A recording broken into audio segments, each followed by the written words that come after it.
there were 21 members. There were 4 Latino members of Congress. In 2021, 54.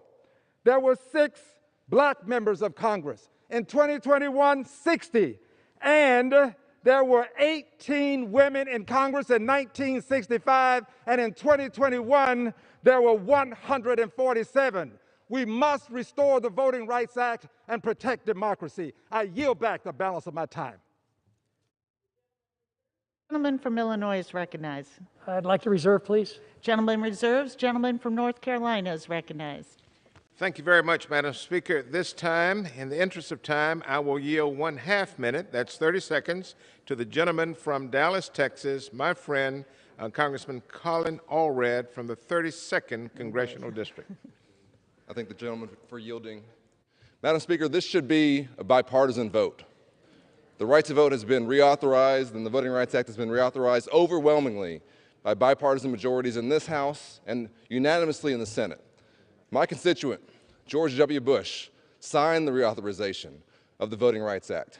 But now it's time for us to not just restore the Voting Rights Act, but to make sure that we expand voting rights across the country, to give us a sword and a shield. The shield of the Voting Rights Act to protect the right to vote, to protect changes, and the sword of the Freedom to Vote Act, and the expansions that it will provide to vote by mail, voter registration, and allow every single American to make their voice heard in our elections. Thank you, Madam Speaker.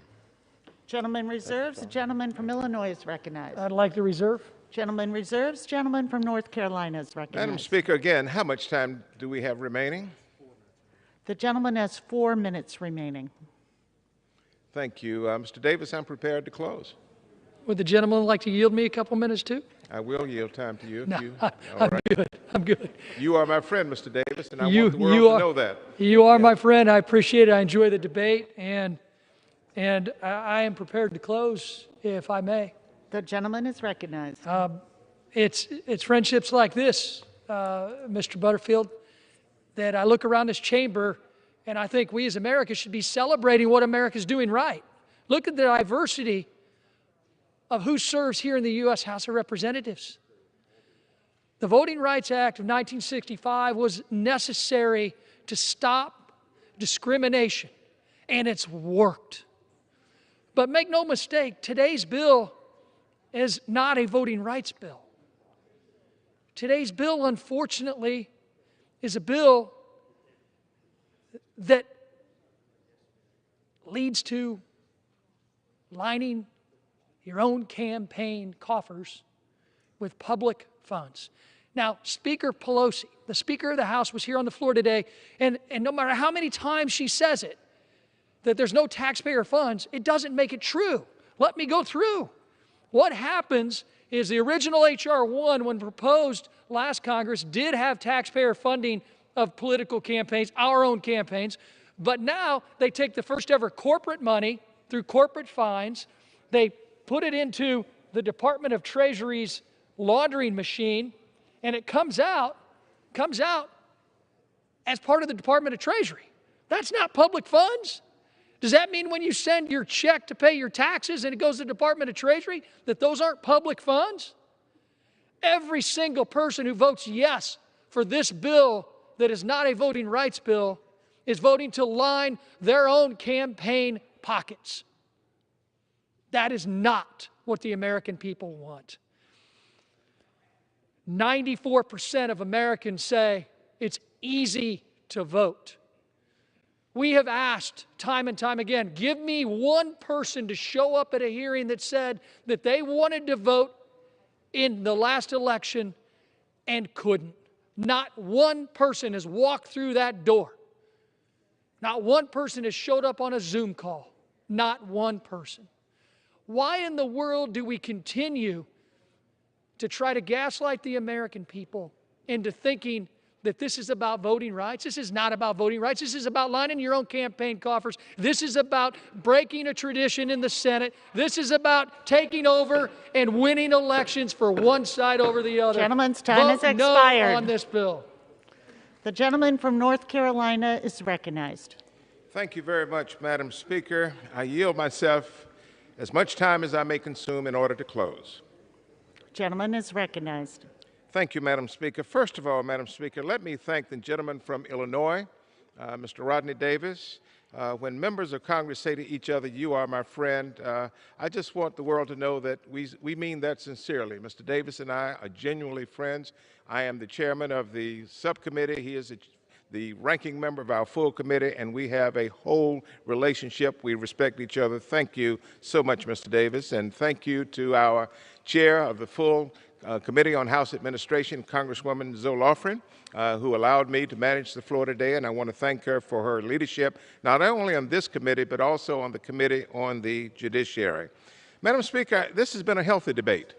This is the way Congress should work. This is a healthy debate, and I look forward to debate in the Senate. I hope it will start forthwith and conclude on Monday. I look forward to passage in the United States Senate. Madam Speaker, the choice before the House today is clear. We must protect our democracy. It is past time. It is past time for this Congress to act. Historically, Madam Speaker, the House is not in order.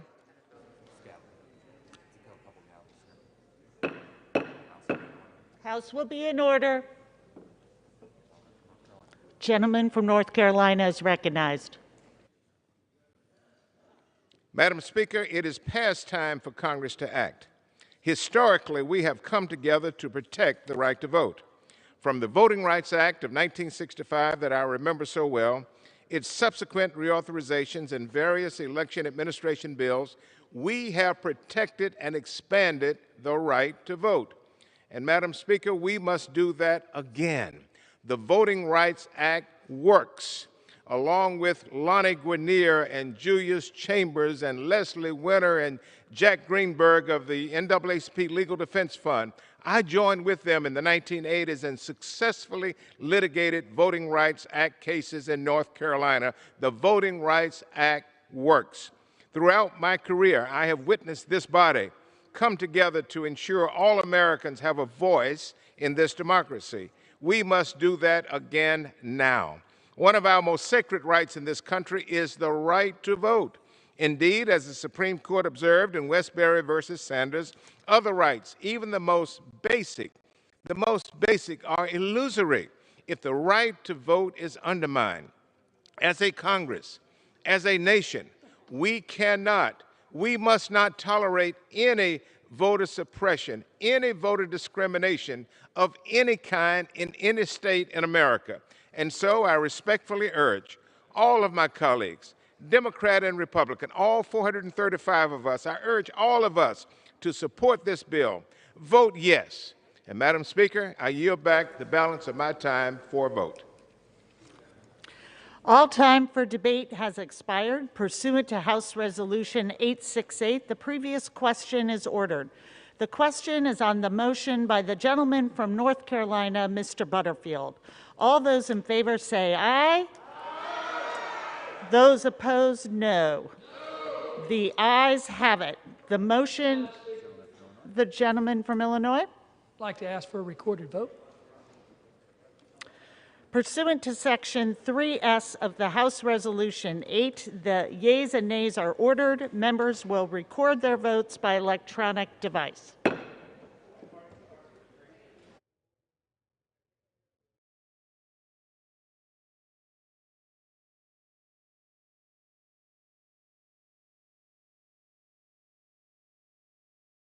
Illinois.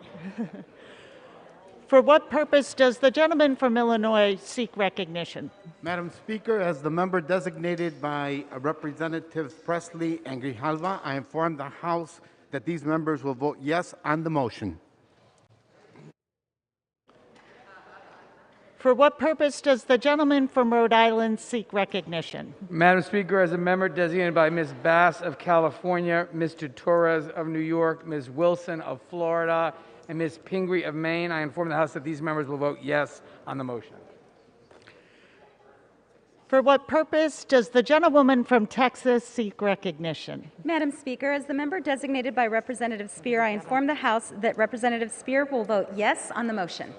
For what purpose does the gentleman from South Carolina seek recognition? Madam Speaker, as a member designated by Ms. Mace of South Carolina, I inform the House that Ms. Mace will vote nay on H.R. 5746.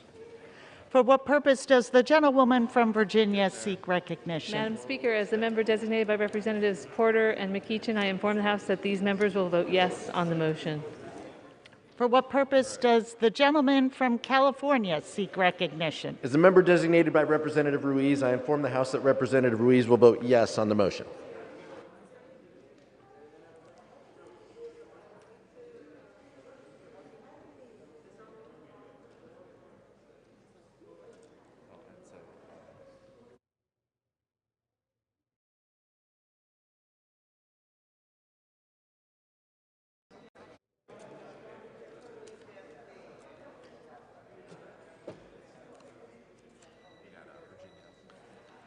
For what purpose does the gentleman from Virginia seek recognition? Madam Speaker, as a member designated by Mr. Blumenauer of Oregon, Mr. DeSanyi of California, Mr. Lowenthal of California, Ms. Barragan of California, Mr. Liu of California, Ms. Moore of Wisconsin, Mr. Cohen of Tennessee, and Mr. Moulton of Massachusetts, and inform the House that these 8 members will vote yes on the motion.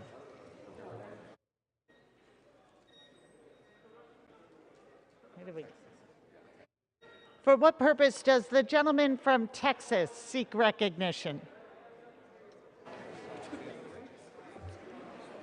For what purpose does the gentleman seek recognition? Yes, ma'am. Madam Speaker, as a member designated by Mr. Nels of Texas, I inform the House that Mr. Nels will vote nay on H.R. 5746.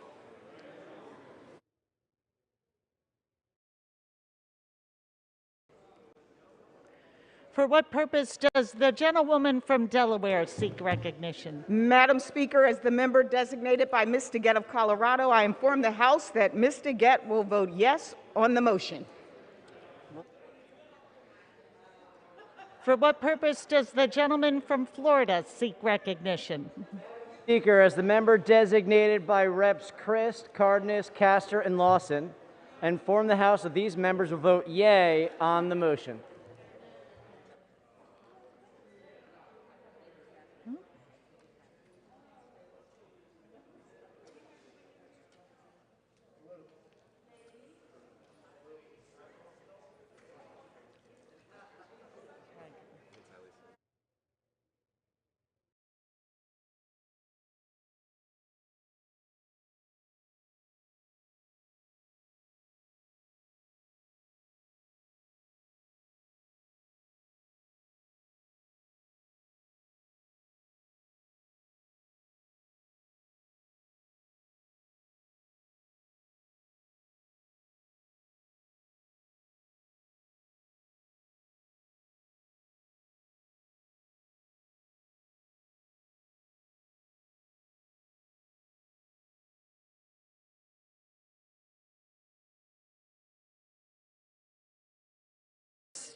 Does the gentleman from New York seek recognition? The member designated by Chairwoman Zoe Lofgren, Chairwoman Eddie Bernice Johnson, and Congressman Sean Patrick Maloney, I inform the House that these members will vote yea on the motion.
Does the gentleman from the Commonwealth of Massachusetts seek Thank you. recognition? Madam Speaker, as a member designated by Representative Welsh of Vermont, I inform the House that Representative Welsh will vote yes on the motion.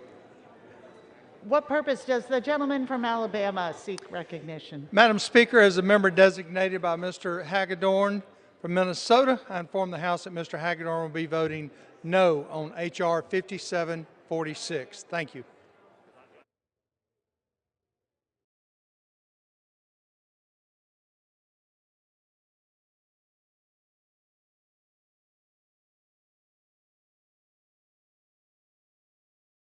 For what purpose does the gentleman from Maryland seek recognition?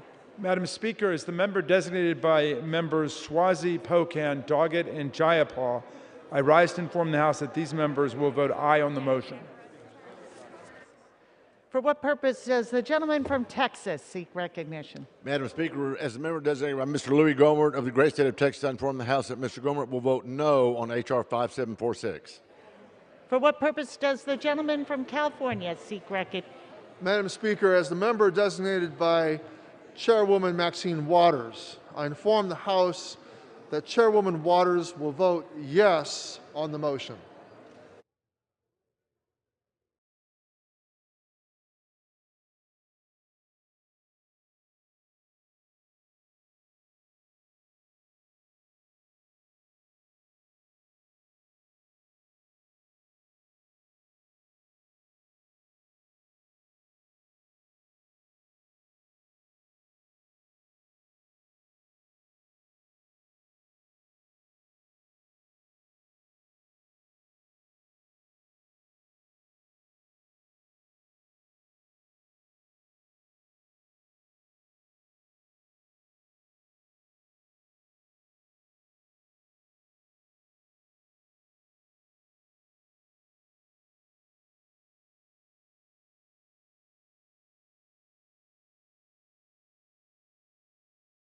Gentlewoman from California seek recognition. Designated by Ms. Kim of California, pursuant to House Resolution 8, I inform the House that Ms. Kim will vote no on the House amendment to Senate amendment to H.R. 5746.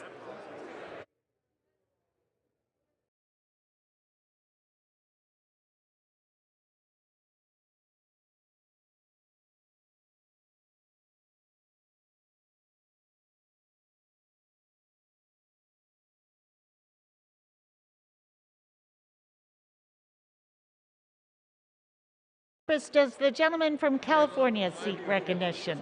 Madam Speaker, as the member designated by Representative Stanton, I inform the House that Representative Stanton will vote yes on the motion.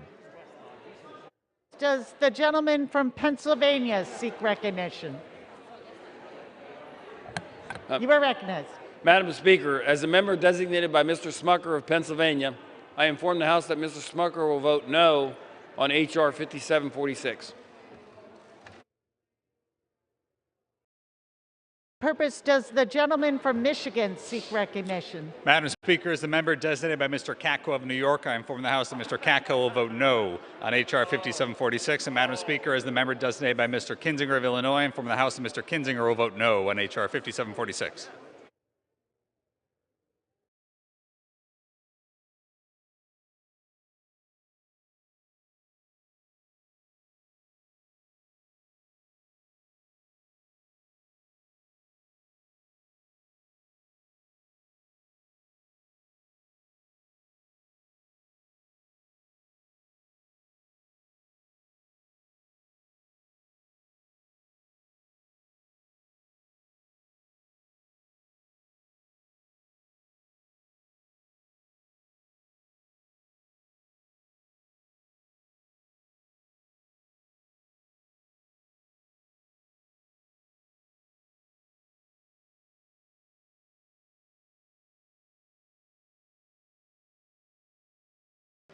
For what purpose does the gentleman from Maryland seek recognition? Madam Speaker, Mr. DeFazio votes yes on the motion.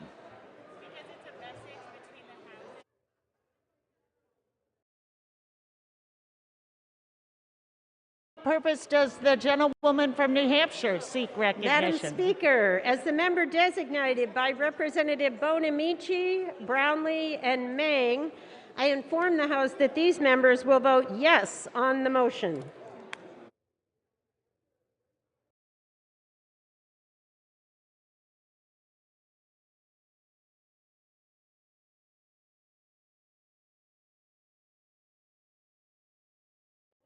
Does the gentlewoman from North Carolina seek recognition? Thank you, Madam Speaker. As the member designated by Representative Adams of North Carolina, I inform the House that Representative Adams will vote yes on the motion to concur.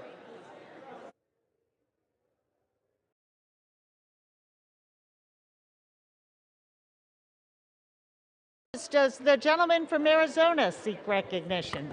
As a member designated by Representative Swalwell Gomez, I inform the House that these members will vote aye on the motion.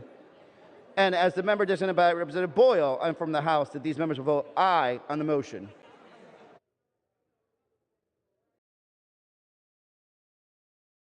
Purpose does the gentlewoman from Kansas seek recognition? Madam Speaker, as the member designated by Rep. Cleaver, I inform the House that Rep. Cleaver will vote yes on the motion. For what purpose does the gentleman from Alabama seek recognition? Madam Speaker, as a member designated by Mr. Brooks from Alabama, I inform the House that Mr. Brooks will vote no on H.R. 5746. For what purpose does the gentleman from New York seek recognition? As the member designated by Reps. Bush and Ocasio-Cortez, I inform the House that these members will vote aye on the motion.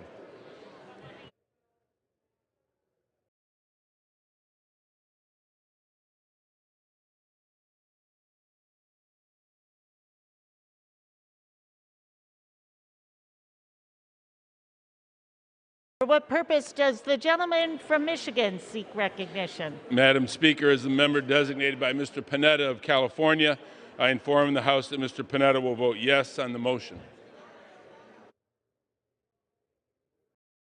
For what purpose does the gentleman from Maryland seek recognition?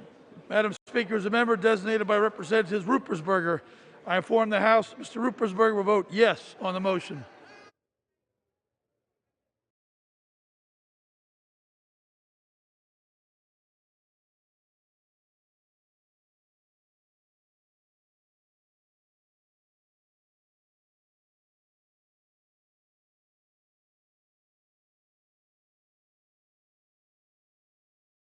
Purpose does the gentleman from Washington seek recognition? Thank you, Madam Speaker. As the member designated by Representatives Del Bene and Barra, I inform the House that these members will vote yes on the motion. For what purpose does the gentleman from Florida seek recognition? Madam Speaker, as the member designated by Ms. Maria Valera Salazar of Florida and Mr. Waltz of Florida, I inform the House that Ms. Salazar and Mr. Waltz will vote nay on H.R. 5746.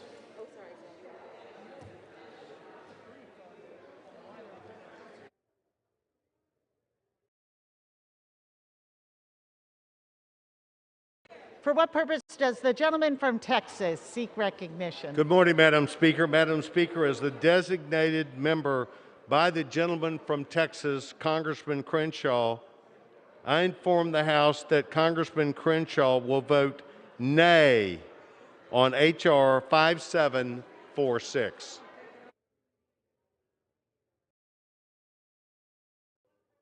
The gentleman from Texas seek recognition? Madam Speaker, as a member designated by Mr. McCall of Texas, I inform the House that Mr. McCall will vote nay on H.R. 5746.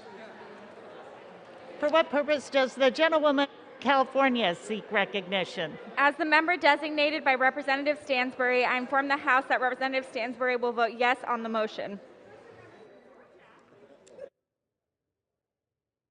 For what does the gentleman from Utah seek recognition? Madam Speaker, as a member designated by Ms. Herrera Butler of Washington, I inform the House that Ms. Herrera Butler will vote nay on H.R. 5746. For what purpose does the gentleman from New Jersey seek recognition? Madam Speaker, as the member designated by Representative Jerry Nadler of New York, Ann Kirkpatrick of Arizona, Andy Kim of New Jersey, Donald Payne of New Jersey, Albios Series of New Jersey, and Bonnie Watson Coleman of New Jersey. I inform the House that these members will vote yes on the motion. All right, Emma, another week goes by.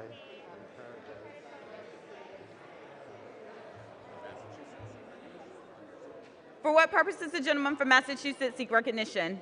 Good morning, Madam Speaker. As the member designated by the Honorable Mr. James Langevin of Rhode Island, and pursuant to House Resolution 8, I'd like to inform the House that Mr. Langevin will vote yes on the House amendment to the Senate amendment to H.R. 5746, the Freedom to Vote John R. Lewis Act. Thank you.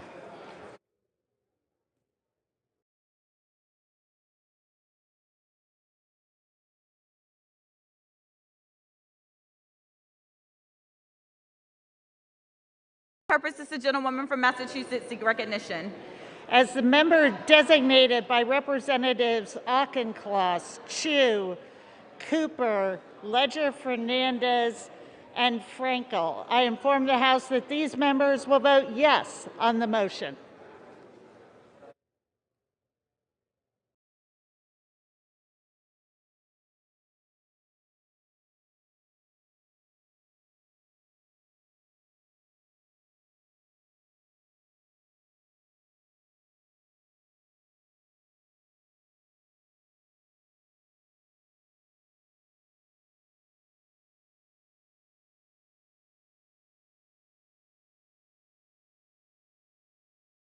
For what purpose does the gentleman from Hawaii seek recognition?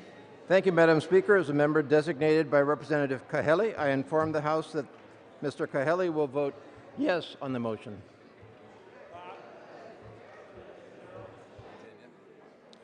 Purpose does the gentleman from Virginia seek recognition? Madam Speaker, as the member designated by Representatives Titus of Nevada, Price of North Carolina, Kind of Wisconsin, and Doyle of Pennsylvania, I inform the House that these members will vote aye on the motion. Did you vote for yourself?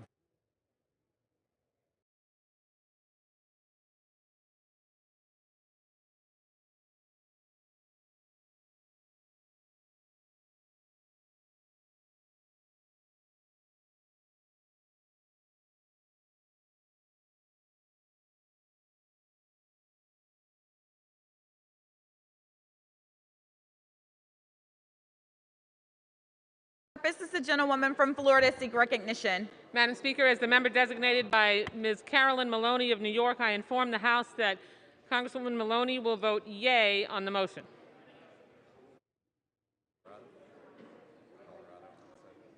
For what purpose does the gentlewoman from Colorado seek recognition? Madam Speaker, as a member designated by Mr. Gates from Florida, I inform the House that Mr. Gates will vote nay on the motion. Thank you. Does the gentleman from California seek recognition? Madam Speaker, as a member designated by Ms. Lee of California and Ms. Tlaib of Michigan, pursuant to H.R.S. 8, I inform the House that Ms. Lee and Ms. Tlaib will vote yea on the motion.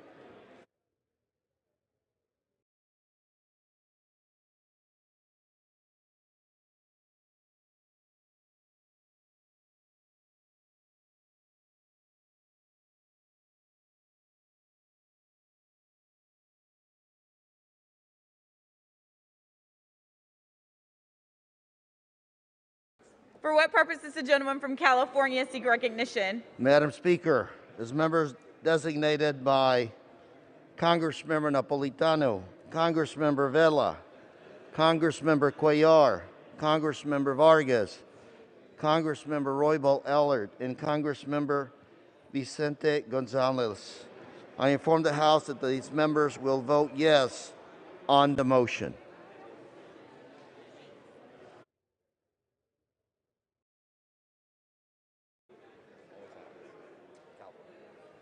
For what purpose does the gentleman from California seek recognition? Madam Speaker, as a member designated by John Garamendi of California, I inform the House that John Garamendi will vote yes on the motion.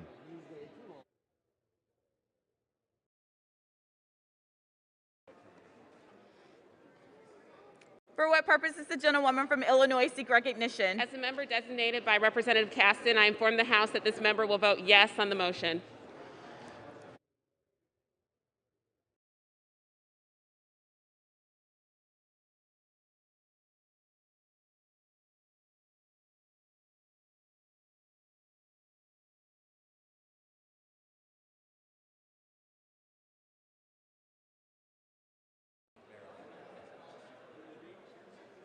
what purpose does the gentleman from Maryland seek recognition?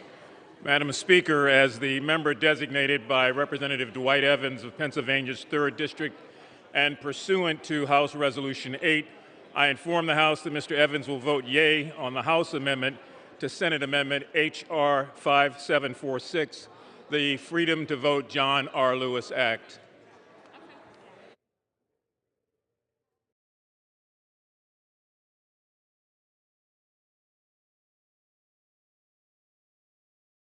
For what purpose does the gentleman from Utah seek recognition? Madam Speaker, as a member designated for Mr. Crawford from Arkansas, I inform the House that Mr. Crawford will vote nay on H.R. 5746.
For what purpose does the gentleman from New York seek recognition? Madam Speaker, as the member designated by Mr. Jacobs of New York, I inform the House that Mr. Jacobs will vote nay on H.R. 5746.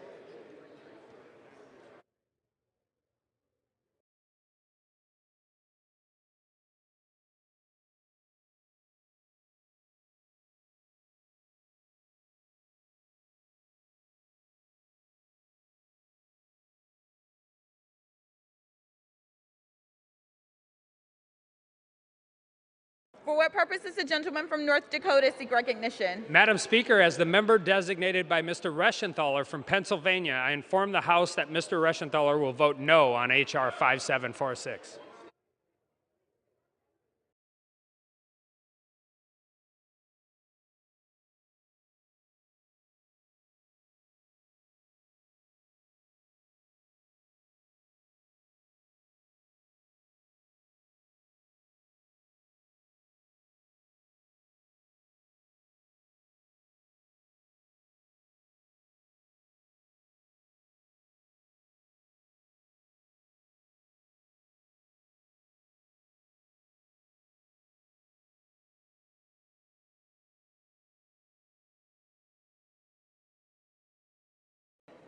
For what purpose does the gentleman from North Carolina seek recognition? North Carolina. As a member designated by Mr. Lamborn of Colorado, I inform the House that Mr. Lamborn will vote no on H.R. 5746.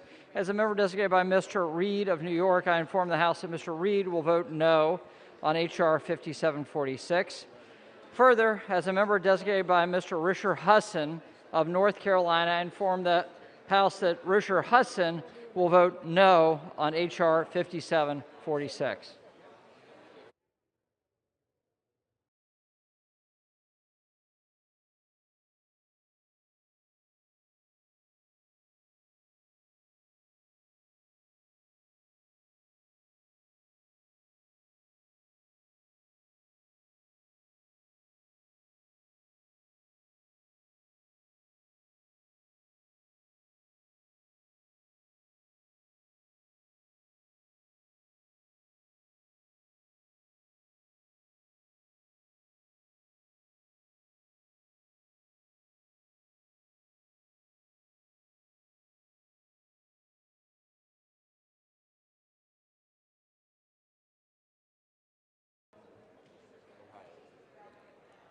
For what purpose does the gentlewoman from Ohio seek recognition?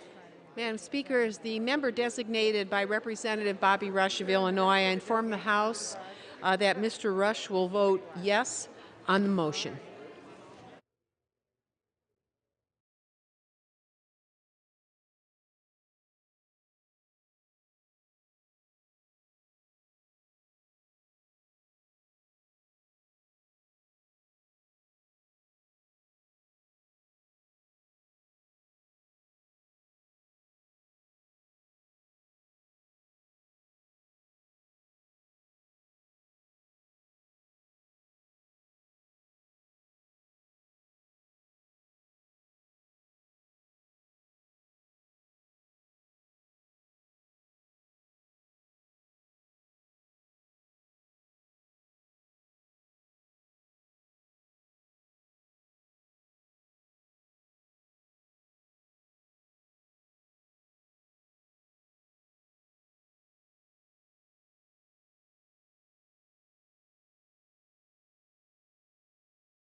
For what purpose does the gentlewoman from Virginia seek recognition? As the member designated by Representative Schreier, I inform the House that Representative Schreier will vote yes on the motion.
Have all members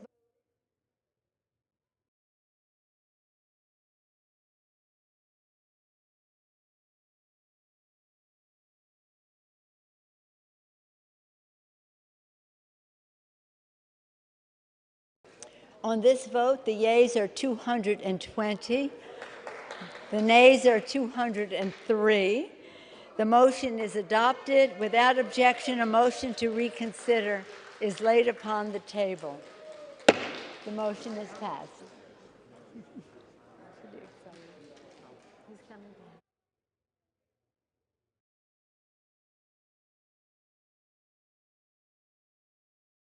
What purpose does the gentleman from California seek recognition? Madam Speaker, for what purpose, Madam Speaker, I ask unanimous consent that I may hereafter be considered the first sponsor of H.R. 4394, a bill originally introduced by Representative Nunes, a previous member from the state of California, for the purposes of adding co-sponsors and requesting reprinting pursuant to Clause 7 of Rule 12.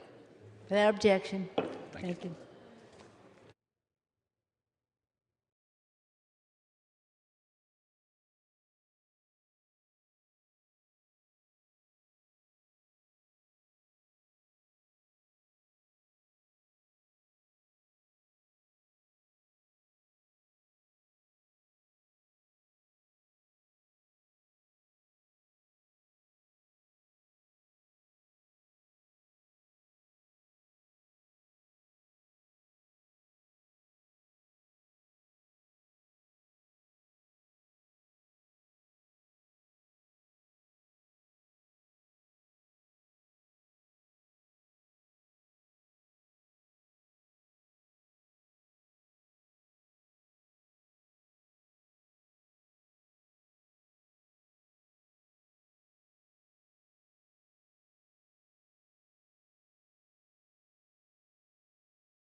Order in the House.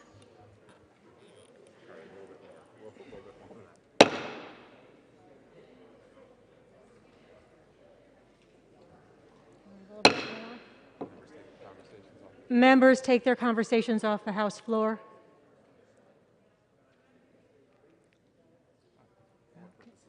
For what purpose does the gentleman from Louisiana seek recognition? Madam Speaker, I ask unanimous consent to speak out of order for the purpose of inquiring to the Majority Leader the schedule for next week. Without objection. Madam Speaker, also ask unanimous consent to revise and extend our remarks. Without objection. Appreciate that. With that, I now yield to my friend, the gentleman from Maryland, the Majority Leader for the House. I thank Mr. Scalise for yielding. Madam Speaker, on Tuesday, the House will meet at 12 p.m. for morning hour and 2 p.m. for legislative business, with votes postponed, as usual, till 6:30 p.m. On Wednesday and Thursday, the House will meet at 10 a.m. for morning hour and 12 p.m. for legislative business.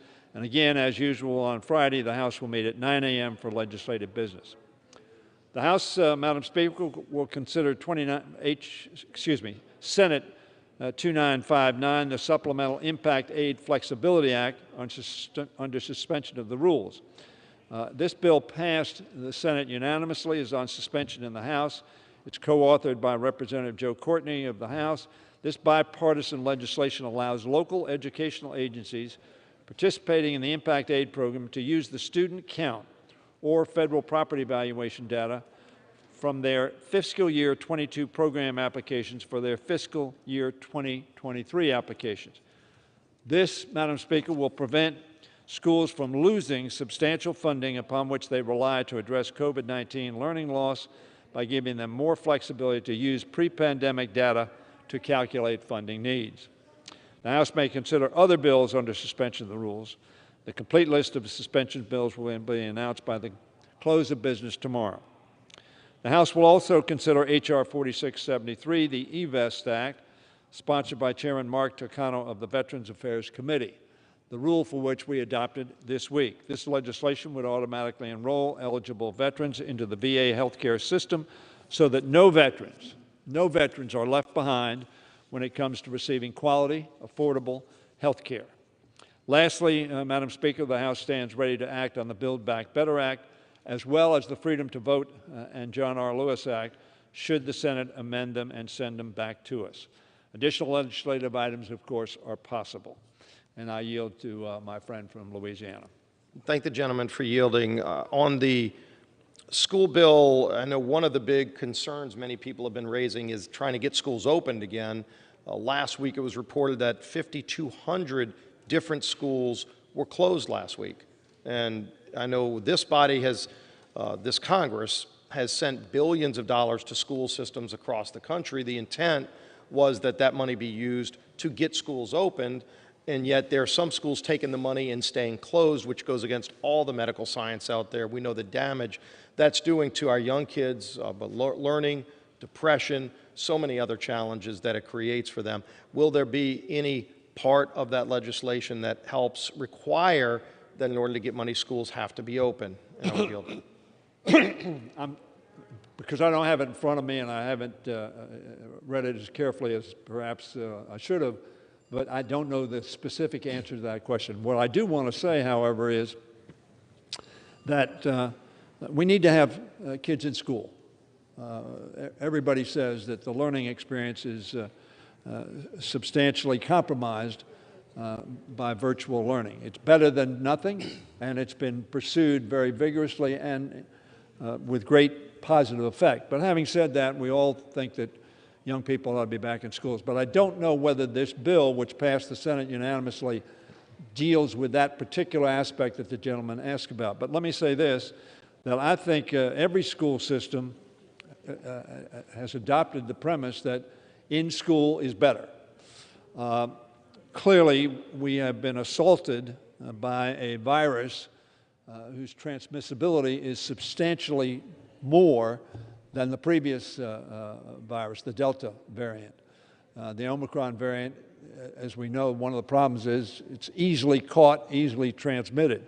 The good news is if you've taken a vaccination and had a booster, your likelihood of you going to the hospital is much smaller. And if you go to the hospital, you're much less sick. But having said that, we continue to have a challenge to get this under control. And the administration properly so, and the overwhelming majority of the medical community properly so, and the overwhelming majority of scientists are recommending that we wear a mask, that we wear a KN95 or N95 mask, because they're much better than the surgical masks or the cloth masks, that we continue to wash our hands regularly, and then we continue to keep a distance. But the gentleman and I agree that we need to ensure that to the extent that it is possible, and that parents will send their children to school because of being dissuaded by the transmissibility of this disease, we need to have kids in school. Well, gentlemen, I'll yield back. Yeah, I appreciate that. Maybe we can work on something that would ensure that as tax dollars are going to school systems, that it's going to keep the schools open, not to allow them to then shut down on the kids, because as we know, the science is very clear that kids are much better off in school, safer in school than not being in school, and then the learning experience dramatically less if they're not in school, as well as the mental conditions, the social development that's not occurring if they are not in the classroom. So we'll see. And I'll be happy to yield on that. Because I think we're both, I think everybody's concerned about this. Certainly every parent in my district and your district is concerned about this, and anybody who's concerned about the welfare of our children is concerned about it. But I think it would be appropriate for me to say that the teachers of America, now my wife was a teacher, and I happen to believe that teachers are the most important people in any society because they educate the leadership and the citizens of tomorrow. But they have been put to an extraordinary challenge. And I have a granddaughter who has 4 children, so I have 4 great-grandchildren, 3 of whom are in school, and we're in school in 2020 and 2021. And Judy, my granddaughter, who's named after my wife, has told me on numerous occasions what extraordinary ends her children's teacher, there were 3 different teachers at different levels in the school system, the extraordinary efforts to which the teachers went to make sure that while they were home, while they were learning virtually, that they had a positive, productive experience. But all of them felt, I think, a lot easier to have kids in school if they can do so safely. But I think that bears saying, like medical personnel, they have been put to extraordinary stress, as have parents generally been put to stress. So I think the gentleman's concern is rightfully placed, and we need to do everything we can to make sure kids get back in school and to have a learning experience like you and I had in the classroom. I yield back.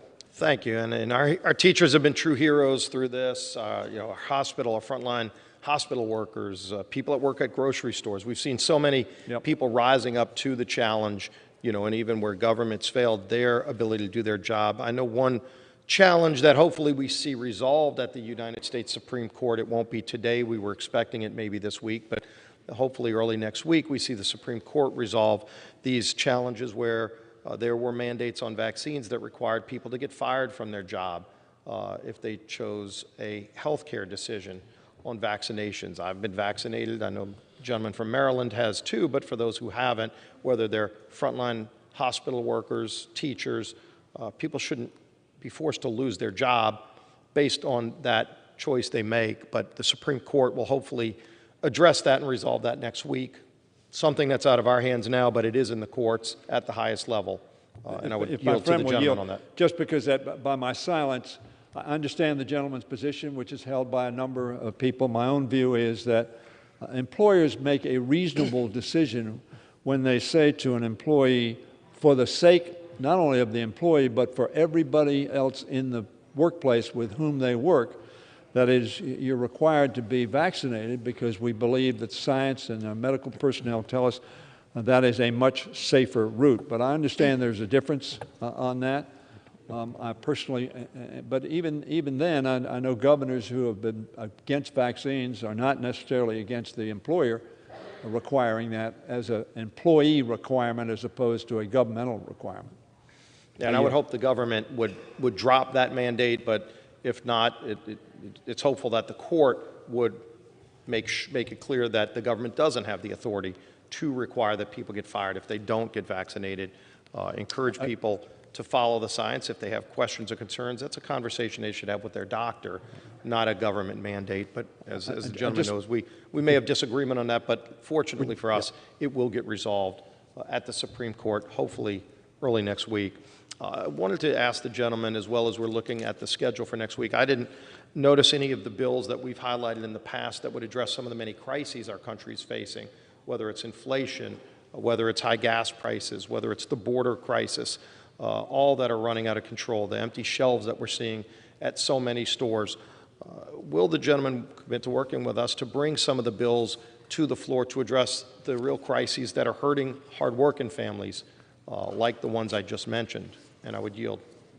Well, the gentleman yield? Yeah, not yield. There's no doubt, first of all, let me say, inflation is a serious challenge confronting American families, particularly working families in this country. I live alone, and because it's just one person, I buy relatively small amounts of food at the grocery store. And I go to the grocery store nowadays, and whether it's the price of bacon, which is at $12 a pound for a good Hormel or another meat packing, it's high. And I think to myself how a family not doing as well as I'm doing and with kids to feed, how tough it is on them. So this inflation is very tough. It's a worldwide phenomenon. It's a phenomenon that's caused, obviously, by a pent-up demand, asking for a lot of goods and chasing a lot of goods. And elementary economics that any of us took in college know that there's a lot of resources chasing few resources, i.e. a lot of money chasing a short supply of goods, and that you have that demand that it drives prices up. This pandemic has had a global effect on supply chain. The supply chain has been substantially affected. This was not the fault of, frankly, either Biden or his predecessor in terms of what happened in the supply chain. In Singapore, they shut down companies, as you know, for months at a time. They just shut them down, which is one of the things that's led to this chip shortage, which has had ramifications. So I want to assure the gentleman that the administration, our side of the aisle, I know your side of the aisle, very concerned about the inflationary pressure that is putting such a stress on America's families. This pandemic has caused extraordinary, historic things to happen. That's the bad news. The good news is we've created more jobs in the last year and 2 months than were created. Of course, net, we lost jobs for the previous 4 years. Over 2 million jobs net lost. So the good news is that we have a number of economic statistics that are, in fact, positive. However, having said that, we do need to be very concerned about inflation. The administration expressed their concern. We believe that the infrastructure bill will have a positive impact on inflation, assuming the Build Back Better Act passes, which I assume at some point it will. I think that's going to have a very positive effect on inflation because it will help the supply chain, it'll help the health of the people, employees, it'll make people more able to get out, child care, it's going to help people get back to work, which will have a positive impact on the supply chain and on the availability of goods and services. So I think we're moving in the right direction. Unemployment, as the gentleman knows, was down at 3.9%. So while inflation is up and unacceptably high, historically high over the last 40 years, we need to get it down. And we see this phenomena happening all over the world. This is not the fault of the president or the Congress. It's the fault of an extraordinary, invasive, and widespread disease that has caused extraordinary disruptions within our society and economy. But we need to get a handle on it. We need to take action. So I'll talk to the gentleman about what what issues he believes would be helpful in that regard. And the gentleman yields back. Clearly, some of those bills that have been discussed and offered up in the past to address the inflationary problems, but also the policies of this administration that have caused that. And as we know from the energy crisis, it's not pandemic related that gas prices are so high. This president made a decision starting on day one of his administration to shut down American energy production, to shut down pipelines in America, greenlighting pipelines in other countries, begging foreign countries to make more oil, but shutting off and making it harder to make energy in America. Clearly, that self-imposed supply shortage has created higher prices that we would love to see addressed. We might disagree philosophically on how to get there, but I don't think there's much disagreement from people who spend over $100 filling their car up that it needs to change. But if you look at the workforce challenges, and every small business owner I talk to, I would imagine all of us could share similar stories. Our small business owners are telling us they can't find workers. You know, somebody might want to go to their favorite restaurant, but they're waiting an hour and a half and wondering why a third of the tables are empty because they can't get people to work. And so, as some might want to look at the unemployment number, clearly the number of people that are not even in the workforce that just stop working because they can get paid right now large amounts of money to stay at home is a challenge that we should confront here in this Congress to help encourage people to get back into the workforce, not to be paying people not to work. And the enhanced unemployment benefits were one part of that problem, but there are many other parts of that problem. But it's the idea that there are too many dollars, as the gentleman said. Chasing too few goods is the driver of inflation, but the biggest driver of that is all of the money that's been spent in Washington. And if you look at about $6 trillion that's been spent on various relief packages, some of it was targeted to COVID, which we all supported, very bipartisan. Some of it had nothing to do with COVID, which unfortunately has created higher inflation. There is talk right now that the administration, and I'm not sure if the Democrat leadership is having serious conversations on this, is looking at yet another bill, potentially over $1 trillion of additional spending. I would ask the gentleman, is that something being anticipated to be brought to the floor?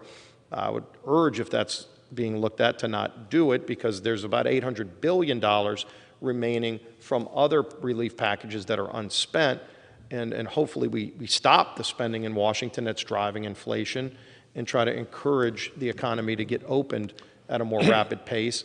And if people need additional help, to look to the money that's sitting there, the $800 billion that's unspent, rather than trillions more dollars that would be put into a marketplace that's already oversaturated with federal spending that's driving this inflation. And I would yield.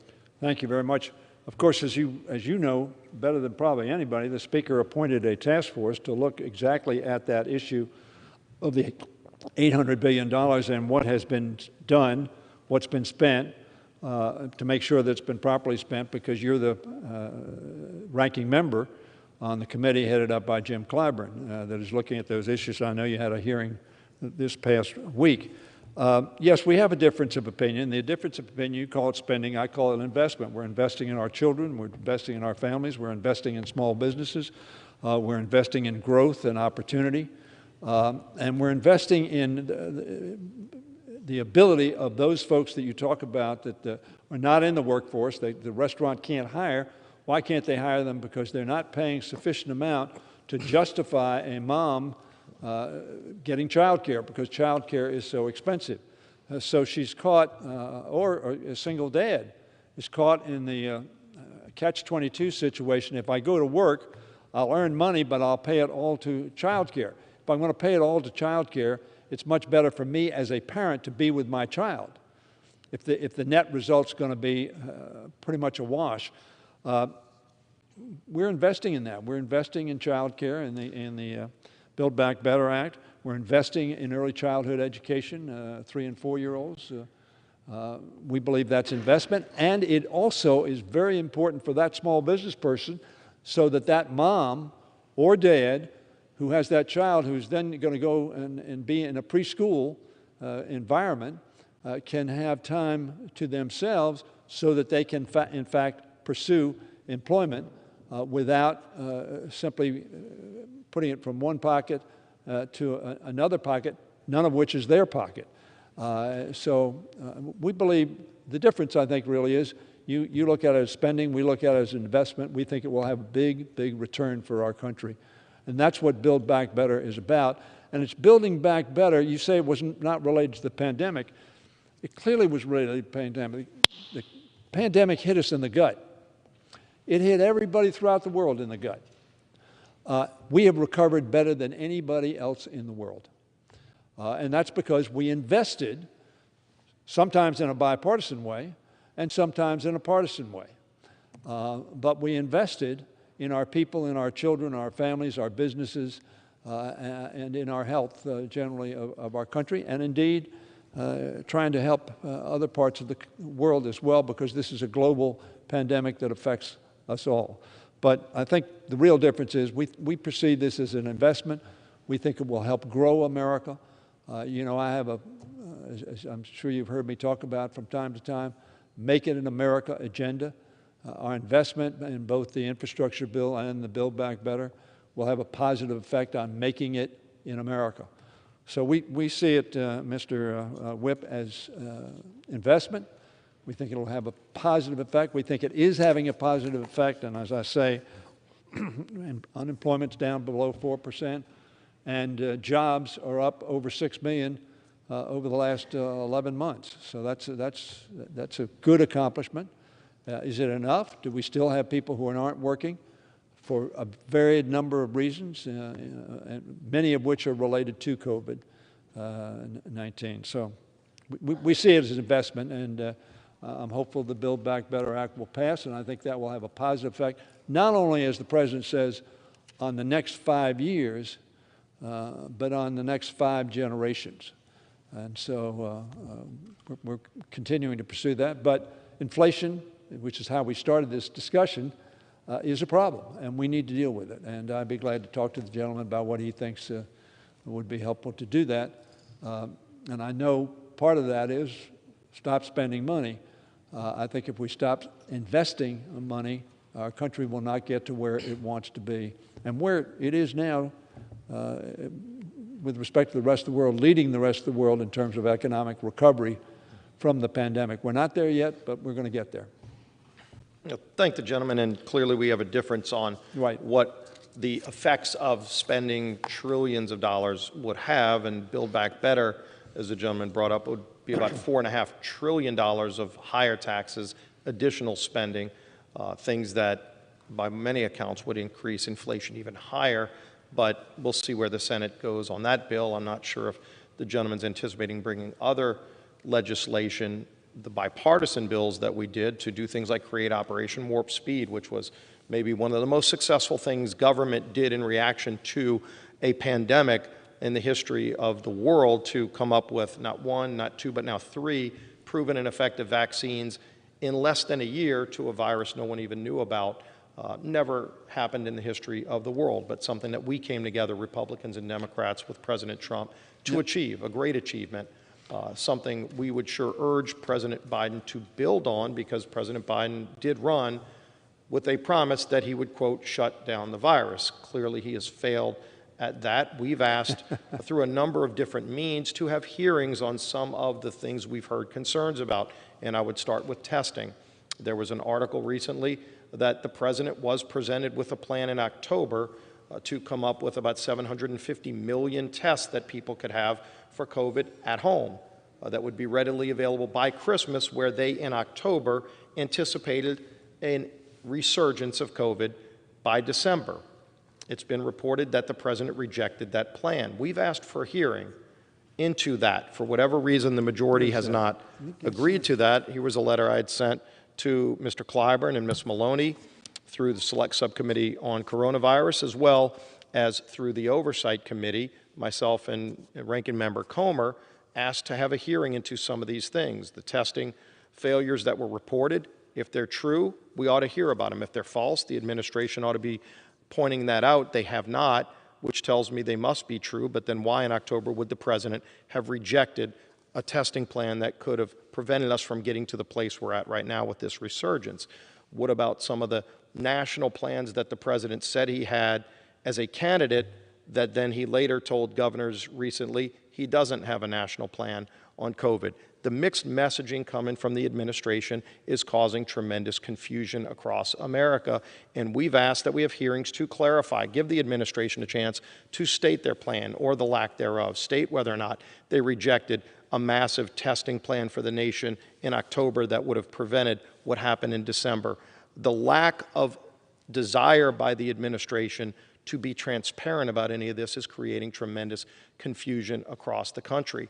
This Congress could address that by holding hearings to get the facts out. I know we're going to continue to press for those kinds of hearings. I would hope we have them, but so far we have not gotten any response to the affirmative on that. And I don't know if the gentleman has anything to add. Maybe the gentleman would agree that we would have these kind of hearings to get some of these facts out or get some of these issues addressed, and I would yield.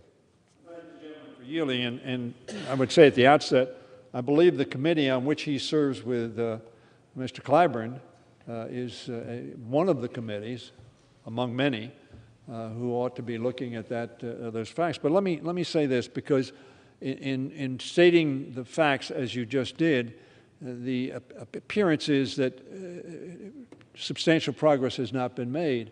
I don't think that premise is correct. Let me read you some statistics. Last year, the first year the president came into office, and testing in America was a molecular and at-home test per day. Last year, beginning of last year, 1.7 million per day. Today, 11.7 million tests per day are being conducted.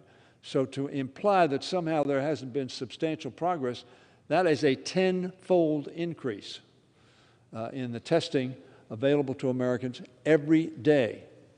When Biden took office, 0 at-home rapid tests were available to consumers, 0.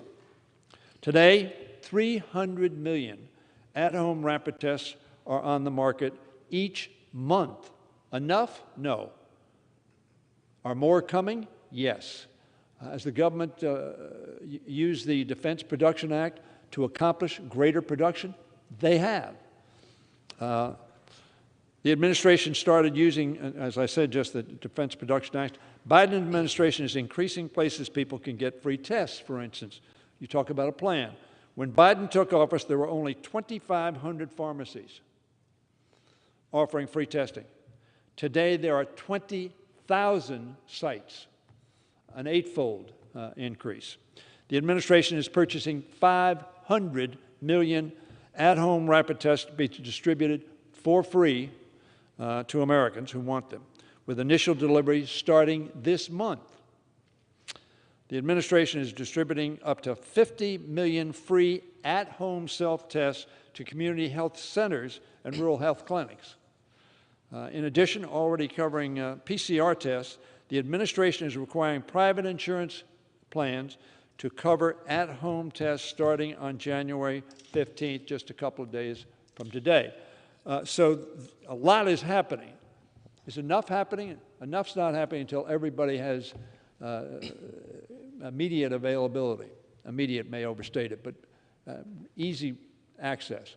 The fact is that some people are having problems finding the at-home test now, and we need to work on that. But those statistics show you that extraordinary increases have occurred under the Biden administration, and that is their plan to make sure that these tests are available, because we know that testing will make a difference. So that if you find out if you're sick, you do quarantine. But I suggest to the gentleman that the Biden administration has made an extraordinary difference. Is the situation not where we want it to be? Absolutely it's not. Do we have a new variant that apparently came out of South Africa, or at least was first identified in South Africa, that spiked up? I talked to Dr. Monahan yesterday. Apparently, just in recent days, we've had a fall off in disease recognized. I hope that's the case, and I hope it keeps going down because we are perhaps now using the KN95 or N95 mask and keeping our distance a little more conscientiously. Let's hope all of that works for the people, for the country, and for the globe. I yield back.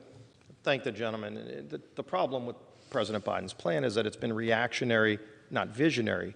When he was presented with a plan in October to make sure that every American that needed a test would have it in December, when they in October said there will probably be a real uptick in December, the president said no to that. So if today he says, let's go and order 500 million tests, that sounds fine and well, except that he said no to that in October when he could have staved off what we see, and that is hours-long lines of people to get tested. People shouldn't have to be waiting 5 hours in a line to get tested when the president in October was presented with a plan. And again, if he wasn't, as it's been reported, he should come out publicly and say that. The report's been out for weeks now, and he hasn't done that. We should be having hearings on this to find out what was the plan that was presented, who was involved, by the way, in rejecting that plan.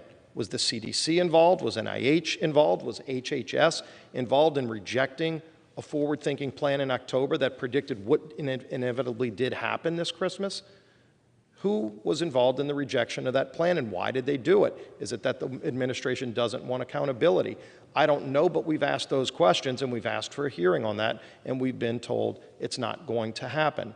I hope the gentleman would help push to get this to happen, to find this out, so that we don't play catch-up every time something happens, when there were people saying, hey, let's try to stop something before it becomes a problem.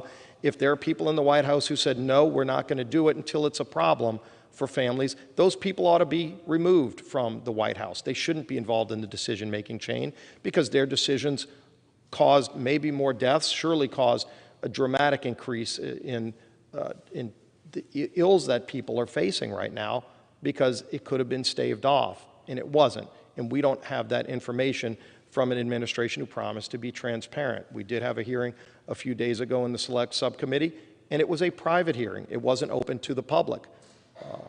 I didn't agree with that, but that was the decision made by the majority. We've got to start having transparency, as was promised to people. People deserve the transparency. They deserve to have these questions answered, and frankly, they deserve to have a more forward-thinking plan, not a reactionary plan when forward-thinking was presented and rejected. I would yield to the gentleman. I thank the gentleman for yielding. This has been a pretty calm discussion so far. But let me remind the gentleman that the previous president said in February or March of 2020, this is going to go away in about 30 days. Don't worry about it. It'll go away. And a lot of your members said, we don't need a mask. We don't need to keep distance. We don't need to wash our hands. This is just going to go away. It's here today and gone tomorrow. That was the previous administration's plan. Now, I agree with you. Both the science community, the private sector community, and the government on Warp Speed did a good job. Extraordinary work in the private sector. Extraordinary work around the world because of the computer age in which we live, able to share information instantaneously in real time and say this alternative doesn't work, which accelerated greatly the ability to get within a year, an extraordinary accomplishment, largely from our scientific and medical community, but facilitated by Warp Speed. No doubt about that. Give credit where credit is due. But very frankly, the leader, unlike President Biden said, this is a problem, we have to be careful, we have to pursue it, we have to invest, said no problem. Now, the gentleman conveniently forgets that. He also ignores the statistics I just gave, where we've had a 10-fold, 8-fold increase in the availability of testing and pharmaceutical access for literally millions of people. I mean, this is per day we're talking about. 11.7 million people per day. You know, it doesn't take too long at that rate that the whole country, all 330 million people, in about a month and a few days, has been taken care of. So when you say that we have to make progress, we have made extraordinary progress. And our view is, and I know we differ on this, we have made investments both in the American Recovery Act to deal with the pandemic crisis, with the infrastructure bill to create jobs and additional manufacturing capacity and training and apprenticeships, for our people, and in Build Back Better to make sure that our families can keep their head above water and can, in fact, have child care on which they can rely and they feel their children are safe so they can take a job and be productive citizens and add to the growth of our economy. So we believe we're doing that. Are we doing it perfectly? None of us do it perfectly. Perhaps do we need to do more, as the gentleman implies, and have hearings? The gentleman says he was in a hearing. Private or public, I presume the gentleman had an opportunity to ask questions of the witness. I don't know who the witnesses were, so I don't know what expertise they had. I can't believe if you request of Mr. Clyburn that you have relevant witnesses to come by and you want to question about the progress that either has been made or you think ought to be made or further things that could be done. I can't believe that he wouldn't agree to do that. But in any event, great progress is being made.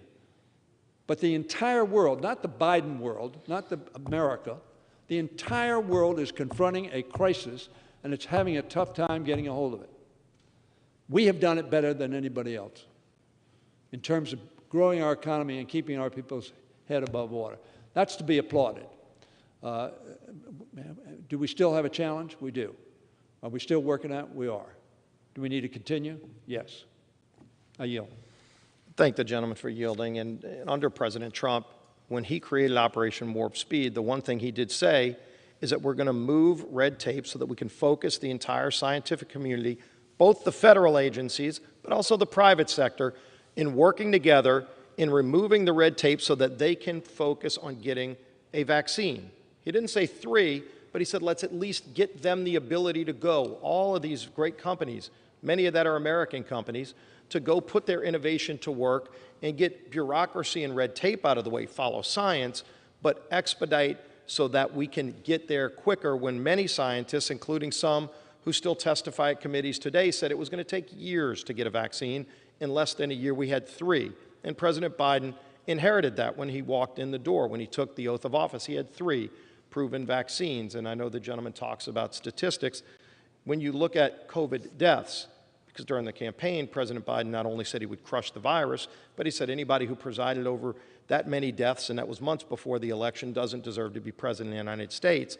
I thought that was an inappropriate statement, but more people have died under President Biden's watch from COVID than under President Trump's. It was an unfair standard that President Biden put in place when he was at one of the debates. But if he's going to say things like, I'm going to crush the virus and I'm going to have a plan, and then he comes out and obviously didn't crush the virus and then tells governors that there is no federal plan, I do think that's a mixed message at the least, that a dereliction in his promise at the worst that ought to be confronted. What is the plan? If there's a plan. If there's not a plan, admit there's not a plan. But you campaigned saying there was going to be a plan, and clearly there's not one. But those are other facts that we can put on the table. But clearly when you look at how President Trump pushed the federal government to work and partner with the private sector to move red tape so we can expedite the research and the trials, more tests than were ever done maybe on any other attempt for a vaccine, and come up in less than a year with vaccines when many said it would take years. Clearly a remarkable achievement that we all worked on. President Trump led the effort. We funded it in a very bipartisan way, and it was very effective. Obviously, this is a challenge for every country, but there were other things said that ought to be put out there, and let's at least try to all be saying the same thing and focusing on the same thing. And when scientific experts say, this is what we anticipate happening, if you're going to reject that science, at least hold people accountable who were part of the discussions to reject that science, as I refer to the October rejection of a testing plan that would have been in effect for December. That was rejected. And Look, for a long time, the President of the United States, the former President of the United States apparently changed his view now and criticized DeSantis for not pursuing mask wearing, et cetera, et cetera. And the fact of the matter is, of course, the former president discouraged wearing masks early on. Discouraged it. Oh, no, they don't need to wear a mask. He had events that were spreader events, as we call it. But the gentleman heard me say, I think the president followed good advice and made a decision on warp speed that was helpful. Now, as the gentleman noticed, it was noted, it was the scientists at NIH and the scientists in the private sector and scientists throughout the world, but mainly our people, who did an extraordinary thing in an extraordinary short time frame. Never been done before to develop this kind of a vaccine. You talk about the 3 vaccines, the 3 manufacturers, never been done before. So it was a wonderful event. Unfortunately, too many people are advising, don't take the vaccine. You don't have to take the vaccine. Don't sweat it. Now, very frankly, government tells people they've got to vaccinate their children to send them to school. Why? So other children don't get sick. I told you I had those great-grandchildren in school, 3 of whom are in school. And you know, they have a child sits in front of them, a child sits to the right, a child sits to the left, and a child sits behind them. I want all of them well, because I don't want my grandchild, my great-grandchild, getting sick. Very frankly, I don't think there was a very successful effort either by the former president or by many on your side of the aisle to say, do what the scientists, you talk about science, do what the scientists tell you to do. Now, I notice most of your members are doing so now, but still some wear it as a badge of courage that they don't, and they raise money off it. I think that is harmful to our communities. And I think you sort of just set aside no plan. Well, no plan has resulted going from 1.7 million to 11.7 million tests per day.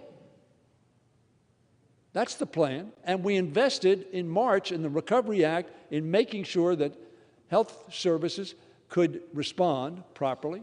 A lot of money went into health, as you know, and testing in that rescue plan, the American Rescue Plan. So you keep saying there's no plan. We've adopted plans. We think they are positive plans. And we think, hopefully, that we're going to get better soon. But neither President Trump nor President Biden were responsible for this extraordinary virus. Our view is President Trump laid back for a long, long time before he really engaged heavily in this. And now he's changed his tune to a much more positive, listen to the scientists kind of attitude, which we welcome. But I disagree with the gentleman that there's not a plan. We adopted together in 2020 5 major pieces of legislation to address this challenge. And we have adopted in a partisan way, unfortunately, bills that continue to fight that fight, and I think is fighting it not as successfully because we have a new variant, much more transmissible, a different type. It is metastasized into a more communicable disease, and that's caused us a challenge. And we're addressing that, and we're accelerating the availability of resources to do so. I yield. Thank the gentleman for yielding, and clearly we have some disagreements, but right. You know, as we both have advocated for the vaccine, I do think one of the differences that we may have is that I strongly feel that it's a personal decision. It's a medical decision. And if government thinks that shaming people and threatening people and firing people is going to address that challenge, they've missed the mark. And I just wish they would instead move away from the shaming and the firing, and hopefully the court, that the U.S. Supreme Court agrees with us and stops at least the firings of people by mandates from the government, and just encourage people to have that conversation with their doctor if they have hesitation, but ultimately it's a decision that each individual would have to make. And we will continue this conversation, I'm sure, and I would yield. I just want to say, in terms of where we are today, the overwhelming percentage, I'm talking about 90%, of people who are getting really sick are people who are not vaccinated. And for the government to say, you need to be vaccinated, because we don't want you coming to the office, we don't want you coming with other people who are being careful, who have been vaccinated, who have done the responsible thing, and getting them sick. Because what we've seen, unfortunately, even with vaccination, people who are vaccinated, of our own members, on both sides of the aisle who have been vaccinated have gotten, thankfully, mild cases of COVID. But you know, when we talk about the president wanting people to get vaccinated, and you indicate that you and I are both advocates of that, or requiring them to get vaccinated. The reason you require people to get vaccinated, the more people you have unvaccinated, the more hosts this virus has to metastasize, to grow into different type of virus that can attack in different ways. That's why you do that. That's why they talk 70%. Now, we just have about 70% in America now. Very frankly, if we had a higher percentage, we'd be better off. So let's hope that, that we can work together to make sure that we give encouragement to people to do what the scientists, you talk about, the reason we were so successful in that year under warp speed of getting those 3 vaccines is because the scientists knew what had to be done. And they found out, and they had quick discoveries and eliminated a lot of dead ends relatively quickly because of our computer capability and transformation of information around the world and dead ends. If we listen to them, we'd be better off. But there are an awful lot of people who are saying, don't listen to them, don't do it. And when the gentleman says for health reasons, there are hundreds, probably billions, I don't know what the billions are, people have been vaccinated with a minuscule, almost undetectable adverse reaction. So I don't know what the gentleman talks about for health reasons. I know Djokovic says he's doing it for health reasons. I don't know what those are. Maybe you do. I'm not an expert enough to know what that is. But all the doctors I talk to, and certainly our own doctor here, who we consult with on a regular basis, I know both of us have done that, say, get the vaccine. So I would hope that all of us would ask our constituents, get the vaccine. It is good for you. It saves your lives. It saves your families. It saves others. Get it. I yield back. And thanks. And to be clear, I never said it was for health reasons. I said it was a health decision. So this is a medical decision that people are making. And again, in the past, we've seen this suggested by some in the medical community inaccurately that if you get vaccinated, you can't get the virus. A Supreme Court justice said, if you get vaccinated, you can't spread the virus. That turned out to be false. We know whether vaccinated or not, you can get the virus, you can receive the virus, you can give it to other people, you can die. We know in the hospitals, the higher propensity of people in the hospitals are unvaccinated. Those are the kind of things that we should be encouraging to get the facts out, and then encouraging people to go make their decision with their doctor if they have concerns and questions. And there's valid questions. There's people in the past who have raised religious exemptions to other vaccines, and by the way, given approval for those religious exemptions that today are not getting similar religious exemptions for this. And so let's just treat it equally. Let's treat it fairly. Let's just focus on the facts. This idea that if you mandate something and threaten somebody, it's going to change behavior, it's just not proving itself to be correct, and it's causing more division and forcing people into corners that they shouldn't be on. And so hopefully, again, we can continue this conversation and get back to a place where we're in agreement, which we have been on things like Operation Warp Speed. But with that, I would be happy to yield back. Thank you to the Majority Leader. Madam Speaker, yield back. Gentleman yields back. The chair will now entertain requests for 1-minute speeches.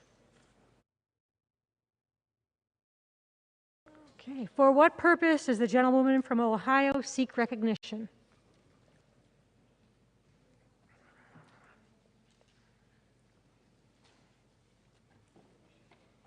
Thank you, Madam Speaker. I ask unanimous consent to address the House for 1 minute.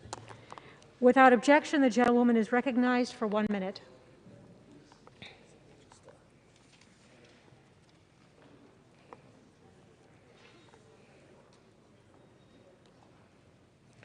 Madam Speaker, I rise today to commemorate 109 years of sisterhood, scholarship, and service in Delta Sigma Theta Sorority Incorporated. Founders Day embodies the living legacy of our predecessors. And today, 6 members of the Congressional Black Caucus, Congresswoman Yvette Clarke, Congresswoman Brenda Lawrence, Congresswoman Val Demings, Congresswoman Lucy McBath, Congresswoman Stacey Plaskett, and I stand proudly in our founders' footsteps. Happy Founders Day to the Columbus Alumni Chapter, Delta Kappa Chapter, and to all my sisters in Delta Sigma Theta Sorority. And I yield back. The chair will receive a message. Madam Speaker, messages from the Senate. Madam Speaker, Madam Secretary. I have been directed by the Senate to inform the House that the Senate has passed S-2201, an act to manage supply chain risk through counterintelligence training and for other purposes, in which concurrence of the House is requested. For what purpose does the gentleman from Pennsylvania seek recognition? Madam Speaker, request unanimous consent to address the House for 1 minute and revise and extend my remarks. Without objection, the gentleman is recognized for 1 minute. Well, thank you, Madam Speaker. Madam Speaker, I rise today to address President Biden's COVID crisis. Sadly, COVID-19 cases and hospitalizations in the United States have reached record highs in the past week. Many Americans are having trouble finding COVID at-home tests and difficulties in scheduling a time to be tested with their health care provider. What is President Biden's response? In a recent COVID Zoom meeting with the governors, President Biden said, quote, "There is no federal solution," end quotes. Now, this mishandling of the pandemic is disappointing. Operation Warp Speed, developed under the previous administration, provided significant vaccines in record time. This initiative also established a robust distribution plan, innovative treatments, medical equipment, and ever-growing testing capacity. Madam Speaker, in addition to this, our families are struggling to pay for everyday goods as inflation reaches a 40-year high. We are facing a self-inflicted economic crisis as this administration encourages our workforce to stay at home. Our students continue to face uncertainty in their learning with last-minute school closures despite schools receiving ample COVID relief funding. To distract from these failures, President Biden and congressional Democrats are trying to change the roles in the Senate to pass the socialist agenda. The gentleman's time has expired. Thank you, Madam Speaker, and I yield back the balance of my time. For what purpose does the gentleman from Arizona seek recognition? Madam Speaker, I ask for 1 minute. Without objection, the gentleman is recognized for 1 minute. Madam Speaker, on January 6th, we witnessed a violent coup attempt in our capital fueled by the big lie. Our country continues to face a slow-moving coup in the form of voter suppression. I've seen firsthand in my home state of Arizona voter suppression laws targeting people of color and a state Senate that would rather waste taxpayer money on a sham audit instead of upholding our most sacred democratic right, the right to vote. The Freedom to Vote, John Lewis Voting Rights Act, is critical to protecting the vote in my state and states across the country where restrictive laws are being put into place to strip people of the right to vote. Arizona will stand strong together this weekend. Thousands will gather this Saturday in Phoenix for democracy and voting rights. Passing this bill today answers their call by guaranteeing access to democracy for every Arizonan. Today, the House showed where it stands. We won't shrink from protecting our democracy and the voting rights of all Americans. It's past time for the U.S. Senate and Senator Sinema to do the same. I yield back. For what purpose does the gentleman from Mississippi seek recognition? Madam Speaker, unanimous consent to address the House for 1 minute and to revise and extend my remarks. Without objection, the gentleman is recognized for 1 minute. Madam Speaker, I rise today to honor the memory of the late Granville Crane, surviving crew member of the USS Indianapolis and recipient of the Congressional Gold Medal. Mr. Crane was born in 1925 and turned 95 years old this year. He joined the ship's crew at the age of 16, one of the youngest crew members to join at the height of World War II. In 1945, he participated in a top-secret trip to deliver parts for the first nuclear weapon ever used in combat and was aboard the same ship when it was torpedoed and sunk that year. Hundreds of men went down with their ship, and many more faced dehydration, shark attacks, and exposure before there was any hope of rescue. Of 1,195 men aboard, Mr. Crane was one of only 316 who survived. As Mr. Crane waited to be rescued, he clung to his faith. Mr. Crane will be remembered as a family man, a hero, a survivor, a patriot, and a great man of God. On behalf of the 4th District and our great nation, we are forever in your debt. My prayers are with Mr. Crane's family at this time, and may he rest in peace. Thank you, and I yield back. For what purpose does the gentleman from Louisiana seek recognition?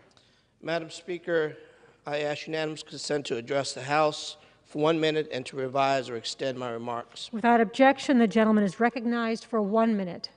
20 states, including Louisiana, still have the same hourly floor as the federal minimum wage, $7.25. Louisiana also has the second highest poverty rate of any state. That's because the minimum wage is a poverty wage. A full-time salary is less than $16,000 a year. No one can survive, much less raise a family, on that wage. While the federal minimum wage has not increased since 2009, the cost of housing, medicine, food, childcare has all exponentially increased. We cannot simply subject millions of our constituents to endure the trials of poverty. It's not a mystery. We can, we must, we know how to help. It's time to finally increase the federal minimum wage and lower the costs with a better Build Back Better Act. I yield back. For what purpose does the gentleman from Arkansas seek recognition? Madam Speaker, I ask unanimous consent to address the House for 1 minute and to revise and extend my remarks. Without objection, the gentleman is recognized for 1 minute. I thank the Speaker. I rise today to bring attention to the latest Consumer Price Index data released by the Bureau of Labor Statistics just yesterday. This new data shows a 7% annual increase in inflation, the largest 12-month increase since 1982. The last time inflation was this out of control, Michael Jackson had just released Thriller. So from moonwalking to now sleepwalking with President Biden, we've continuously seen negative real wages, meaning our pay is actually decreasing when you account for inflation. And the president's only idea is to print and spend more money. Gasoline up 50%, propane, kerosene, firewood up 34%, and beef, veal, and bacon up 18%. Higher inflation is eroding the true purchasing power for all American families, and these record-breaking CPI numbers underestimate the real cost of inflation. Americans need leadership that will prioritize getting our economy and our nation back on its pre-pandemic performance. I yield back. For what purpose does the gentlewoman from Pennsylvania seek recognition? I seek permission to address the House for 1 minute and to revise and extend my remarks. The gentlewoman is recognized for 1 minute. Thank you, Madam Speaker. January 14th marks the first time in 6 months that families will not receive an expanded child tax credit payment, a program to support children and families that Congress passed last spring with the American Rescue Plan. For the last 6 months, working and low-income families have had the relief of knowing that every month they would receive $250 per child and $300 for kids under 6. These payments have been a lifeline for families, helping them put food on the table and provide for children as the pandemic rages. As a result, child poverty and hunger have been dropped in this country by almost half. More than 7,600 families 76,000 families in my district receive these monthly payments, and they're worried about what will happen now that the payments have ended. Just last weekend, 2 constituents, a dad and a grandmother, approached me to say how important the CTC program had been. We cannot go backwards. The Senate must move quickly to pass the Build Back Better Act and extend the child tax credit. America's children are counting on us. I yield back. For what purpose does the gentleman from Texas seek recognition? Madam Speaker, I request unanimous consent to address the House for 1 minute. Without objection, the gentleman is recognized for 1 minute.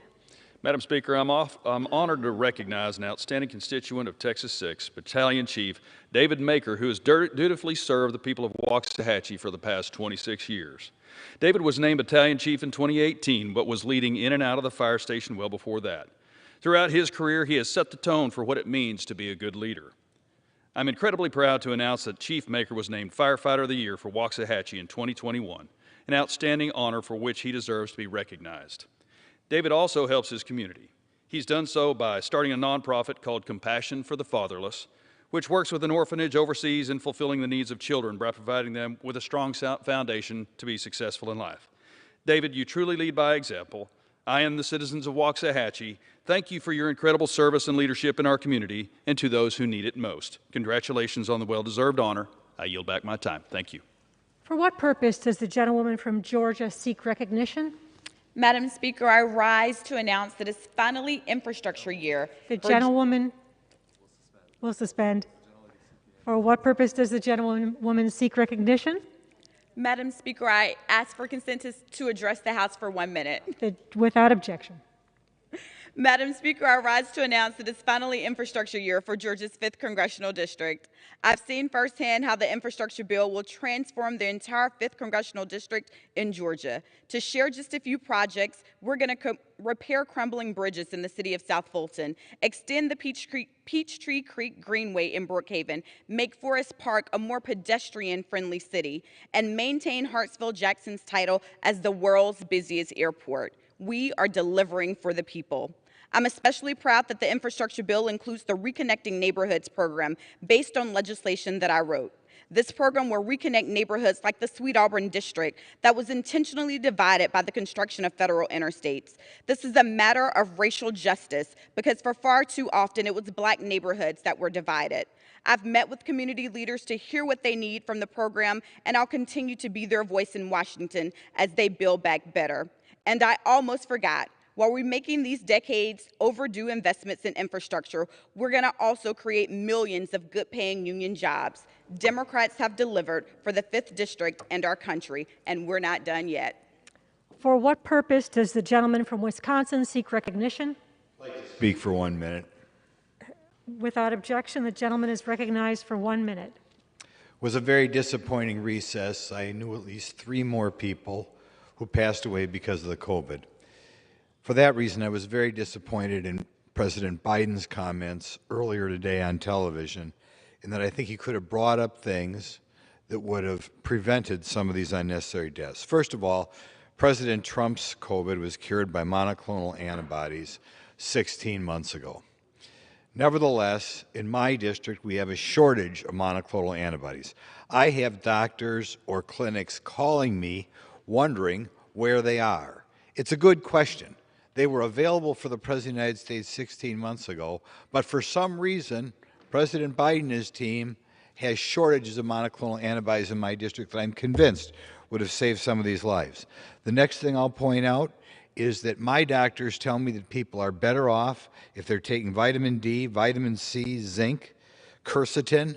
All these things would save people's lives if they were taking them up front before they got the virus.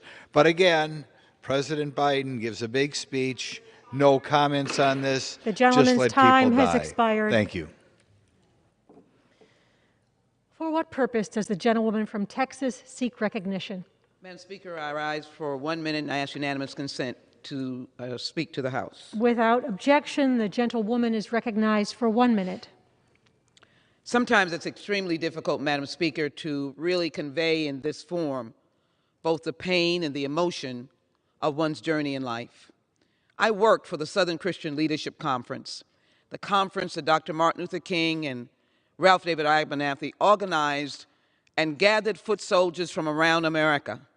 They were, in fact, the beloved community and included the likes of John Robert Lewis and many others that sit in this house today. I walked on plantations and tried to register sharecroppers. And so I come today to recount for us the words of Dr. King, "We shall overcome," because the moral arc of the universe is long, but it bends toward justice.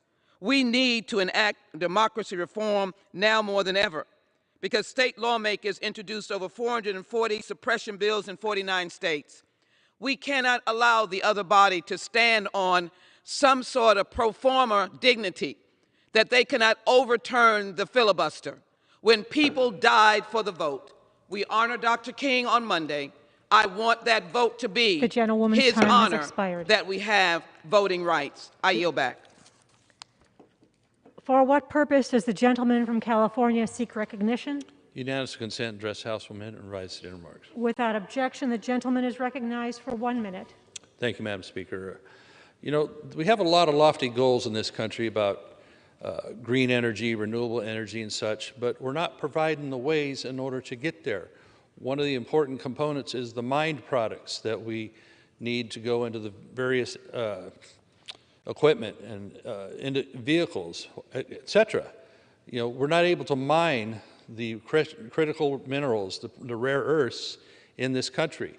For example, to get a permit to open a type of a mine or expand a mine, it could be 15, 16, 18 years in this country, while our neighbors just north of the border, 2-3 year process to secure the permits to mine products that are desperately needed in this country if we're ever going to talk about meeting the goals you would have for renewable energy, electric cars, and all that in order to lower the carbon footprint. So what is the hypocrisy here? In my home state of California, you can hardly get mining done. You can hardly even keep electricity flowing because of taking away power plants due to, and these are power plants that would be zero CO2. I don't understand the hypocrisy. So we have to get smart about this. I yield back. For what purpose does the gentleman from California seek recognition? Madam Speaker, I ask unanimous consent to address the House for 1 minute and advise and extend my remarks. Without objection, the gentleman is recognized for 1 minute. Madam Speaker, I rise today to honor the life of a champion for democracy, David Sassoli, President of the European Parliament, who passed away earlier this week. President Sassoli was a respected leader of conviction and principle, a distinguished Italian journalist turned public servant dedicated to his service to helping vulnerable women, homelessness, individuals, and the rights of refugees. Sassoli was a symbol of balance and generosity to Europe. His leadership and commitment to social justice will not be forgotten. He will be remembered as a stalwart defender of shared European and American values of human rights, rule of law, and equality. I send my deepest condolences, as I do know members of the House do, to the people of the European Union, and my thoughts and prayers are with his family and loved ones. I yield back the balance of my time. For what purpose does the gentlewoman from California seek recognition?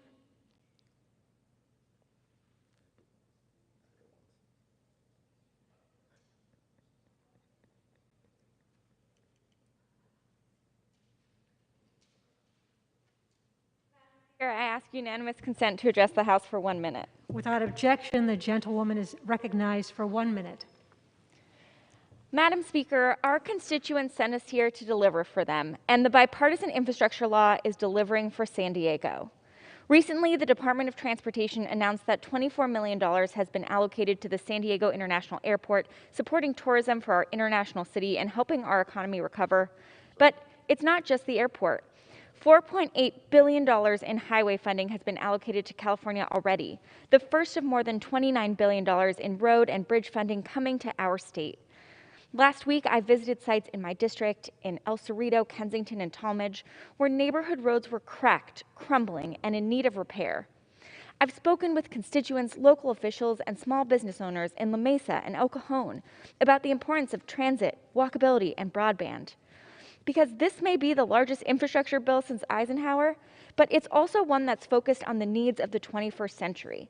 Connecting people by roads, transit, and high-speed internet can help us cross divides and expand opportunity, and it makes our society fairer, more sustainable, and more equitable. I yield back. For what purpose does the gentlewoman from Ohio seek recognition? Madam Speaker, I ask unanimous consent to address the House for 1 minute and to revise and extend my remarks. Without objection, the gentlewoman is recognized for 1 minute. Madam Speaker, I rise today to join President Biden and my colleagues in Congress in calling for action, long overdue action, to protect the right to vote. President Biden delivered a powerful speech this week in Georgia, and I am hopeful that this stiffened the spines of some of those here in the Capitol. I know that I want to live in the America of John Lewis, not Bull Connor, and the America of Dr. King, not George Wallace. Today, I was proud to vote for the vital legislation to protect the essential right to vote. Now the Senate must act using all available means. The filibuster is not a law, and it is not in the Constitution. It is a tradition that has been misused throughout history to deny civil and voting rights, and it is being used again today. What is in the Constitution? The right to vote. Ahead of Dr. Martin Luther King Day, it is time to honor those who came before us to secure the America that we live in today. The eyes of history are upon us. We cannot let this moment pass us by. Madam Speaker, I yield back. For what purpose does the gentlewoman from Illinois seek recognition? Madam Speaker, I ask unanimous consent to address the House for 1 minute and to revise and extend my remarks. The gentlewoman is recognized for 1 minute. Thank you, Madam Speaker. Every American deserves the opportunities that a good-paying job makes possible. Working with the Biden-Harris administration, Democrats in Congress have expanded those opportunities. Thanks to investments like the American Rescue Plan and the bipartisan infrastructure law, job creation is at record levels. The bipartisan infrastructure law will create millions more good-paying union jobs. Not only will it rebuild our roads and bridges, it invests in infrastructure that will spur economic development in our communities. Removing lead pipes and guaranteeing clean drinking water for 10 million more Americans will improve community health and help attract new companies that will bring jobs and investments. So will expanding reliable broadband and modernizing regional airports like the DeKalb-Taylor Municipal Airport in my district. Finally, expanding our electric vehicle charging network will give Americans more options when choosing a new car while accelerating climate action. I am so proud to work with the Biden-Harris administration to rebuild infrastructure for Illinois families, and we're just getting started. Expired. I yield back. For what purpose does the gentleman from California seek recognition? Madam Speaker, request unanimous consent to address the House for 1 minute. The gentleman is recognized for 1 minute. Madam Speaker, I rise today to honor the extraordinary life of Dr. Margaret Hill, who passed away peacefully last month at the age of 81. She was, for many who knew her, the heartbeat of San Bernardino. For 50 years, she devoted herself to ensuring all children have access to high-quality education. In 1971, she began as a high school teacher and would go on to serve as principal, assistant superintendent for San Bernardino County, an adjunct professor, and finally, the last decade, when I've known her more, as a school board member for San Bernardino City Unified. Through all her roles, Dr. Hill never wavered in her devotion to the children of our community. Her warmth, her wisdom, and her kind spirit will be missed, but her legacy lives on in the countless lives that she touched in the classroom and in the community. It was a privilege to know her, Madam Speaker. May she rest in peace. Yield back. The chair lays before the House sundry communications. The Honorable, the Speaker. Madam, on November 4th, 2021, the Committee on Ethics received notices of 2 fines imposed upon Representative Andrew Clyde by the Sergeant at Arms pursuant to House Resolution 38 and House Rule 2, Clause 3G. On November 8th, 2021, the committee received notice of a fine imposed upon Representative Clyde by the Sergeant at Arms pursuant to House Resolution 38 and House Rule 2, Clause 3G. On November 9, 2021, the committee received notice of a fine imposed upon Representative Clyde by the Sergeant at Arms pursuant to House Resolution 38 and House Rule 2, Clause 3G. On November 18, 2021, the committee received notice of 2 fines imposed upon Representative Clyde by the Sergeant at Arms pursuant to House Resolution 38 and House Rule 2, Clause 3G. On November 30, 2021, the committee received notice of a fine imposed upon Representative Clyde by the Sergeant at Arms pursuant to House Resolution 38 and House Rule 2, Clause 3G. On November 30, 2021, the committee received an appeal from Representative Clyde of the above fines pursuant to House Resolution 38 and House Rule 2, Clause 3G. The appeal was received after the committee adopted its written rules. A majority of the committee did not agree to the appeal.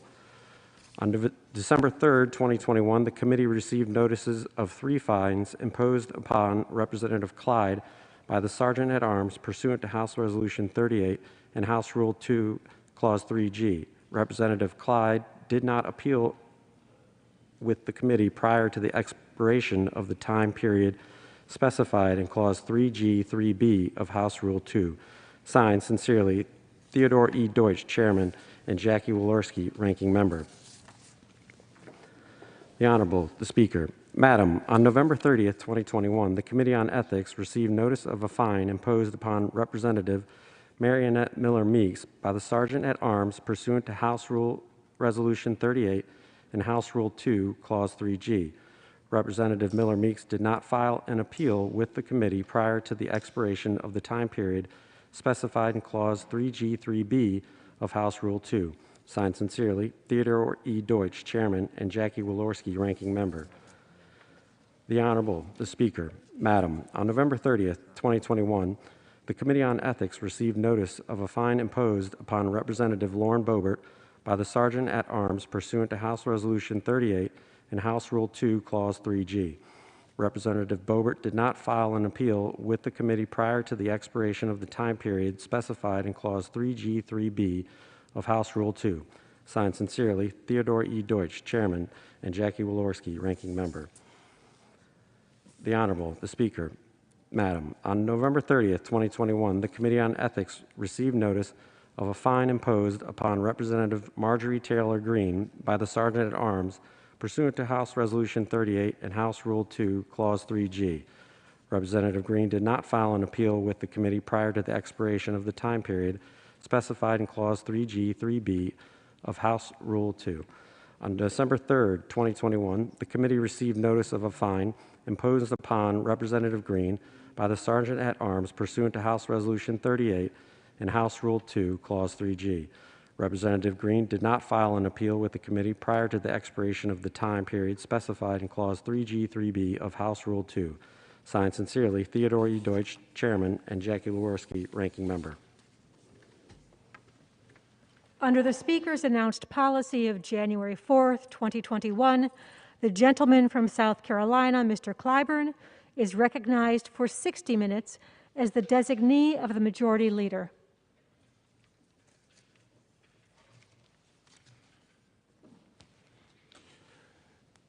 Madam Speaker, I ask unanimous consent that all members have 5 legislative days to revise and extend their remarks and include extraneous material on the subject of my special order. Without objection.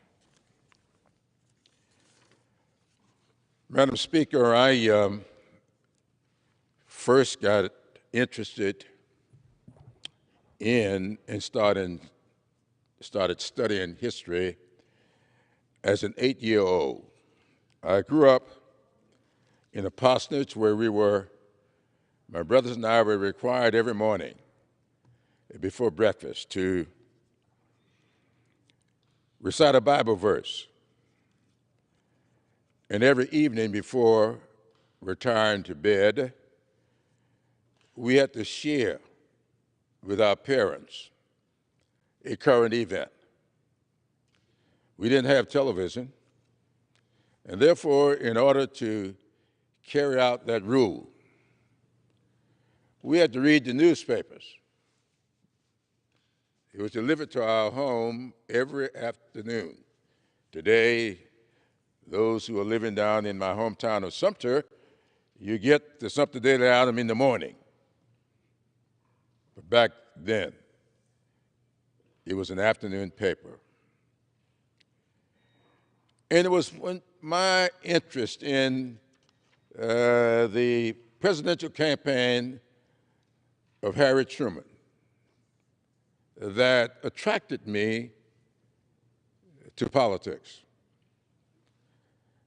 Harry Truman ascended to the presidency from the vice presidency, and of course, no one gave him a chance to get elected on his own. He did not have, according to conventional wisdom, what it took. And he was going to be up against this scion, this big-time prosecutor from New York, Thomas Dewey. In fact, one Chicago newspaper was so assured of the outcome, they didn't bother to wait on the results to write the headlines for their newspapers the day after the election. And all of us remember that headline, Dewey wins. But when the votes were counted, all the votes counted, Truman had been elected president. That always intrigued me. This man with a limited educational background, a disability, without any of all the trappings of what would make one a big-time leader. And of course, when Truman left office, he was not very popular with a lot of people. In fact, his popularity was pretty low. But as we look back on history and people continue to write about history, they keep upgrading Truman. Most places I see now, he's in the top 10. In my opinion, he's in the top 5. I consider myself to this day a Truman Democrat. Now, after studying history, I went on to teach it. And I became a firm believer in George Santayana's admonition that those who cannot remember history, of course he said the past, are condemned to repeat it. And that's what brings me to this floor today. It's been a long, long time since I have stayed here on what we call Getaway Day to address this body doing what we call special orders. I listened intently today as we debated the legislation that was the vehicle by which we would send 2 pieces of legislation, the Freedom to Vote Act, an act that came into being a bill that was proposed by Senator Joe Manchin. And the second bill was the John R. Lewis Voting Rights Advancement Act, a bill that this body approved and sent over to the Senate as H.R. 4. And upon John Lewis's death, I came to this floor and asked and received unanimous consent to change the name of H.R. 4 to rename it in honor of John Lewis. And this body granted unanimous consent for that to happen. Now, John Lewis and I first met as 19-year-old college students. I was in Orangeburg. He was down in Orangeburg, South Carolina. He was down in Nashville, Tennessee. And we met on the campus of Morehouse College, where the vice president was on the day before yesterday, I think it was. It was also the weekend that I first met Martin Luther King, Jr. Now, as is often the case, and we see quite a bit of it today, a disagreement cropped up between us so-called young Turks, those of us who were in SNCC, the Student Nonviolent Coordinating Committee. In fact, this was the second organizational meeting of SNCC. And SCLC, that was being run by Martin Luther King Jr., Ralph Abernathy, and others. And we asked Dr. King to come and meet with us so we could try to reconcile our differences. Dr. King came and agreed to a 1-hour meeting. That meeting convened at 10 p.m. in the evening. It was not over until 4 a.m. the next morning. I always refer to that evening and that meeting as my Saul to Paul transformation. I came out of that meeting a changed man. Well, I guess, boy. I have never been the same. I started reading everything I could about Dr. King. I went back to my campus. I got his book, his first book, Stride Toward Freedom. And, of course, all the way down through his last book, Where Do We Go From Here? Chaos or Community. I interacted with him several times over the years. And after the 1965 Voting Rights Act, one of Dr. King's first trips was to the little town of Kingstree, South Carolina, a rural town in Williamsburg County that is currently in my district.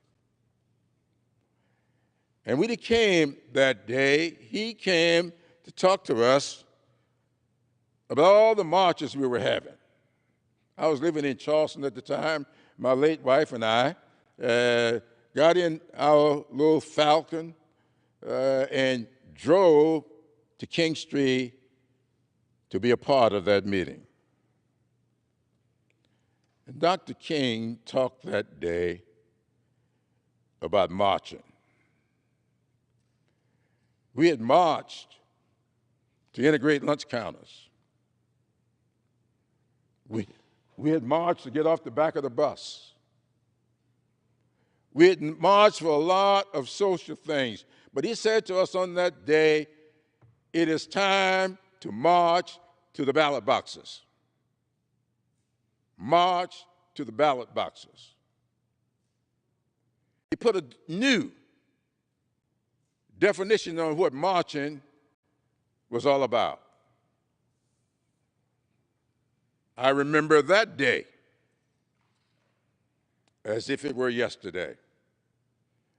In fact, not long ago, the local community decided to have a 50th anniversary celebration of that event and called me and asked would I attend. I told them I would be glad to attend. And of course, as I later got a phone call from a reporter who asked me what was I going to say at this 50th anniversary. And I told the reporter, I said, well, I think I'll reminisce a little bit about that day and the speech he gave. And he says, well, did you see it on television?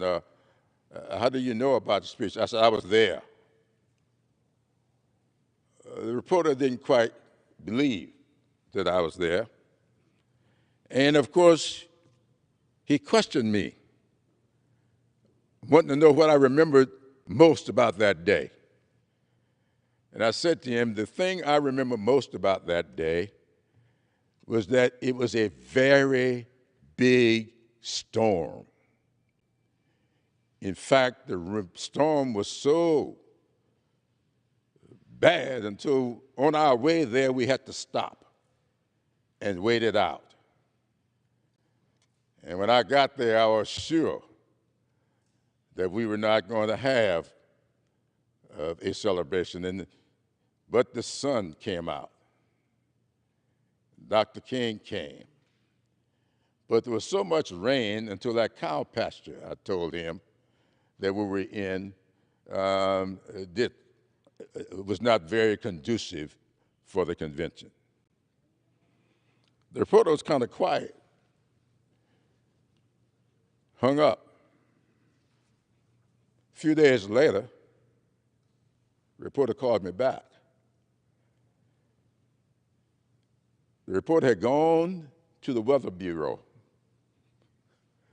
to check out my story about that day, and sheepishly reported to me that I've checked it out and your description of that day is pretty accurate. I said, well, I lived through it. The things you live through are the kind of things that you remember most, and you remember them best. I've lived through a lot growing up in South Carolina. I remember the conversations I had with my parents. My mother was a beautician. And as you can remember, imagine, a lot of conversations going in the beauty shop. So when my mother would sit down with me, we would often have discussions about information that flowed throughout the beauty shop. In fact, I wrote about one day coming home from school, one of the rules we had that we had to stop by the beauty shop to report in after school every day to make sure that things had gone okay. On this particular day when I went in to the beauty shop to make my report, there was a lady there that had grown up with my mother in the cotton field adjacent to the one that she grew up in over in Lee County, South Carolina. And when I walked in, I spoke. And this lady turned to me and says, my, how much you've grown since I last saw you. And my goodness, she said, your voice is beginning to change. And then she asked me a question. What it is that you want to be when you grow up? That question was asked of us very often back then. And I began to tell her how proud I was of that background that I had developed since 1948, studying Harry Truman, and how I had developed this interest in politics and government. And I told her I wanted to grow up and I wanted to be a member of the United States Congress. And that lady looked at me and very sternly said, son, don't you let anybody else hear you say that again. Now, that lady was not throwing cold water on my dreams. She just felt that a little black boy in Sumter, South Carolina should not have those kinds of dreams and aspirations. It was not safe for a little black boy to have those kinds of dreams. My mother never said anything that day. But that night when she closed the beauty shop, she came into the house and she called me to the kitchen table. And she sat me down and said, now, James,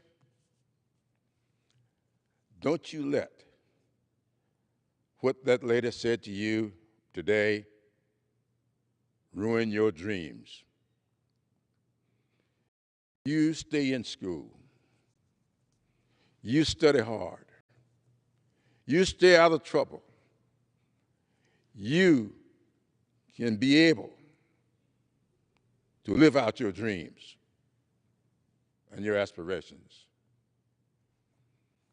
My mom did not live to see me get elected to Congress. She died in 1971. I didn't get here until 92. But I think about her almost every time I come into this chamber, how right she was. And so today, looking back on that history, I recall from my studies that the first civil rights bill passed by this Congress was passed in 1866, giving the former slaves the right of citizenship.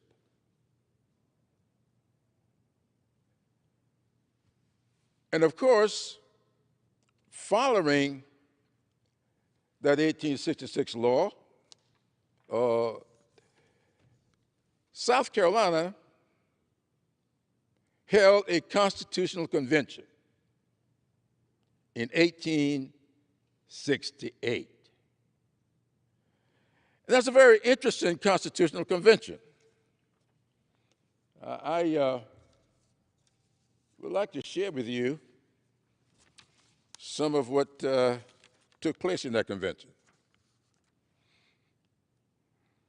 There are two things kind of interesting about the convention to me. Number one is the majority of the attendees at that convention were black.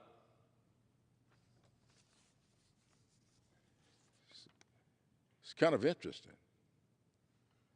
The second one is there was an attendee at that convention, Robert Smalls, who was there, 1868. Robert Smalls had been a slave until 1862.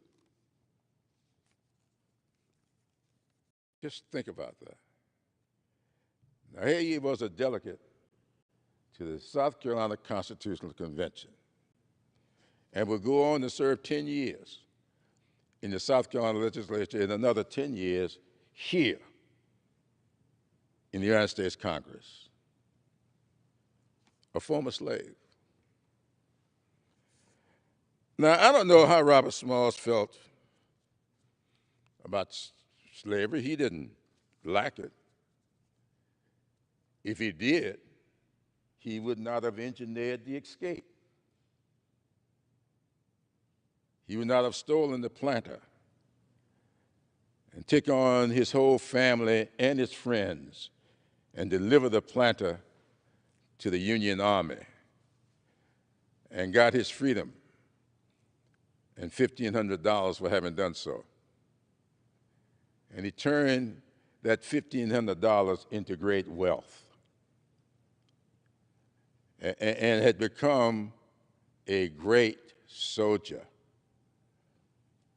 in the Union Army. Now, back then, Robert Smalls, a former slave, had not gone to school.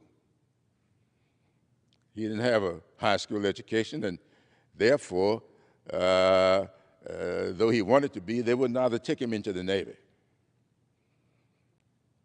He was absolutely inducted into the Army and assigned to a Navy ship.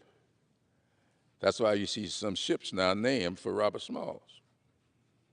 It was my great honor to be in Baltimore, Maryland, at the Baltimore Harbor, to speak for the christening of the USS Robert Smalls. Now, however Robert Smalls may have felt, after Robert Smalls gained wealth, he went back to Beaufort, South Carolina, where he was born and raised and where he had been a slave, and he bought the house that he had been a slave in. And the McGee family that owned him legally When they got back, Mr. McGee, John McGee, I think John was his first name, had passed away. And his wife was living in poor health and no wealth. Robert Smalls went and got her and brought her to that house that she had been the head of, and he had been a slave in, and nursed her, kept her there until her death. He forgave, but Robert Smalls never forgot. He died in 1915, basically of a broken heart. Why? Because Robert Smalls, who had been in that 1868 convention as a delegate, was also a delegate in the 1895 South Carolina Constitutional Convention. Now, in 1868, on January 14th, 1868, is when he got his state rights as a full-fledged American citizen. And then, in 1895, Robert Smalls was in that convention. And it was in that convention, September 10, 1895, when Robert Smalls got all of his rights taken away. As I said earlier today on this floor, any rights given by the state, in this instance, the United States, can be taken away by the states. In this instance, the United States. And that's why I am fearful of what is taking place, most especially in the other body. What we did here today, sending those two bills to protect the voting rights of people of color, is being threatened by the other body with a filibuster. I've been saying for some time now that I believe very strongly that constitutional rights ought not be subjected to the filibustering whims of any one person. That we don't allow that for our budget matters. We call it reconciliation when it comes to doing the budget, so that you can pass it. If that budget, if everything in this bill applies to the budget, we can have a simple majority to pass it. When the full faith and credit of the United States was put at risk a couple of weeks ago, we worked around the filibuster in order to raise the debt limit so as not to ruin the full faith and credit of the United States of America. And we are telling me that the same should not apply to basic constitutional rights? As I said here on the floor today, as a result of that 1895 convention that took all of those rights away, in 1897, George Washington Murray left the United States House of Representatives, being the last black person. At one point, of the full black representatives in this House from South Carolina, 3 of them were black. The very first black person ever elected to the United States Congress. Now, I want to clean that up, because a lot of times I say that and people start sending me pictures of Hiram Revels, what's the name, down there in Louisiana. Look, they were senators. And they were sent to this Congress by their legislative bodies. It was not until, what, 1913? When we changed the Constitution in 1913 to allow for the popular election of senators. So the first person of color, first black person to be elected to the United States Congress, Joseph Rainey. We just named a room on the first floor of this Capitol in his honor. It just so happens it was on the 150th anniversary of his election, which I think was December 12th, I believe, in a special election, December 12th, 1870. It just so happens that on that day, none of us knew it, but when we got to the room that we named in his honor, we looked up there, guess what number was on the room? Room 150 is now a name for Joseph Rainey from Georgetown, South Carolina. He was the first one in 1870. 1897, George Washington Murray left this Congress. And because of the Constitutional Convention, what they did in 1895, taking all the rights of black people away, not another black person got elected to this Congress from South Carolina until yours truly was elected in 1992. 95 years. And for most of that time, well, I hadn't really counted all the days and the years, but let me say this. For a major portion of time, if not most of it, black people were in the majority in the state of South Carolina. They were in the majority, but had zero representation here in this Congress, zero representation in the legislature, and zero representation in governing bodies all over the state. I remember the first black in South Carolina that got elected to the county council down in Beaufort, South Carolina. All of these things happening in my lifetime. And so what I'm saying to this body today, and what I'm saying to this great country of ours, that what we are doing here today in allowing states to pass laws that take away voting rights and privileges. Just think about this.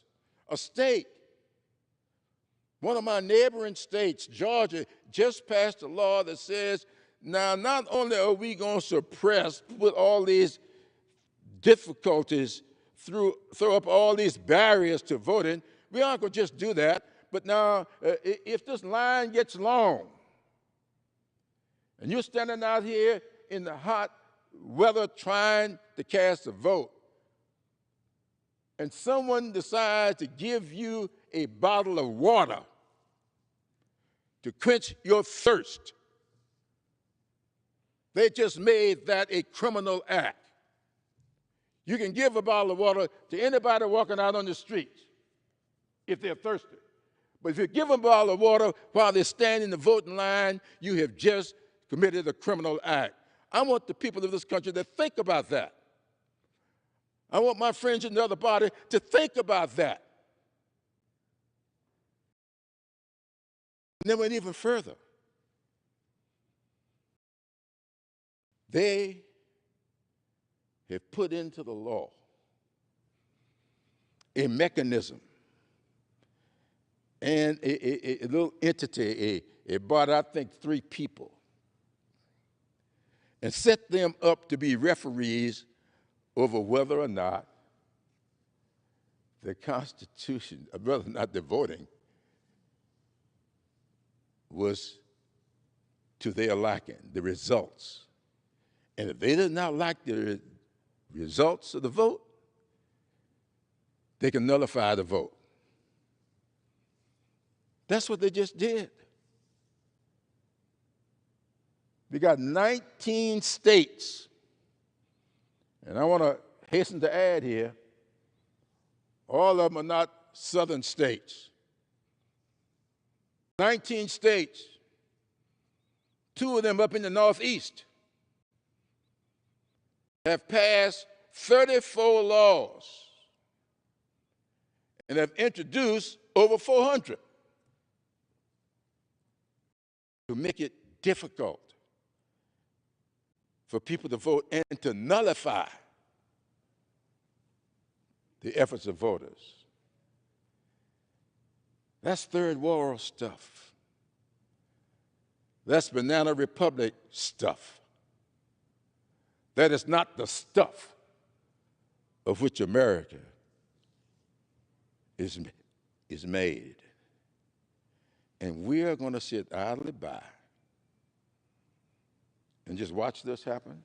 Earlier today, one of my colleagues on the other side was arguing about and upset because someone is compared, I think maybe upset with the president.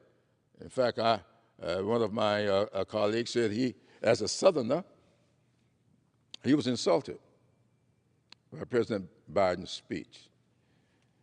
And one of those, the basis, I understand, of the insult is the fact that he called what we're doing here with these new laws, these states are doing with these new laws, Jim Crow 2.0. Now, I ain't all into all of this IT stuff, so I don't know what that really means. But I know this. It sounds like I agree with him. I'm not insulted by that. Because Jim Crow was not Jim Crow until it became Jim Crow. Reconstruction, one of the reasons I sort of correct some of my friends sometimes when they say, because I don't want them to get things muddled. I hear people talk all the time about me being the first black congressman from South Carolina since Reconstruction. That is not true. All 9 of us, the 8 before me and me, we all since Reconstruction. Reconstruction didn't last but about 12 to 13 years, based upon which date you want to use. It didn't last. Reconstruction was over in 1876. So every black, Robert Smalls did not get elected until the 1880s. Robert Smalls got elected since Reconstruction. No. Reconstruction ended in 1876. And at the end of Reconstruction is when all these so-called Jim Crow laws went into place. The black codes went into place. Those things, those laws, starting with a Supreme Court decision in 1872, the Cruzak decision coming out of Louisiana, kind of interesting, but that, Plessy versus Ferguson,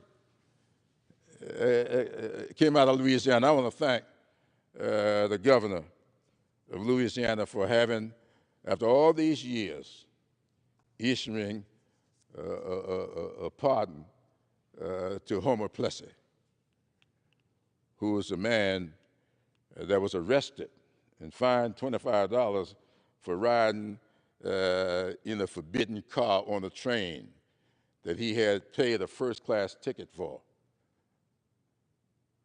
and was arrested, putting in place separate but equal, which was never equal. And so I want to read to you something that was said in the 1895 convention by Robert Smalls. It's real interesting here. These are the words of a former slave. Since Reconstruction, I'm quoting Robert Smalls, 53,000 Negroes have been killed in the South. since Reconstruction. Remember now, Reconstruction ended in 1876.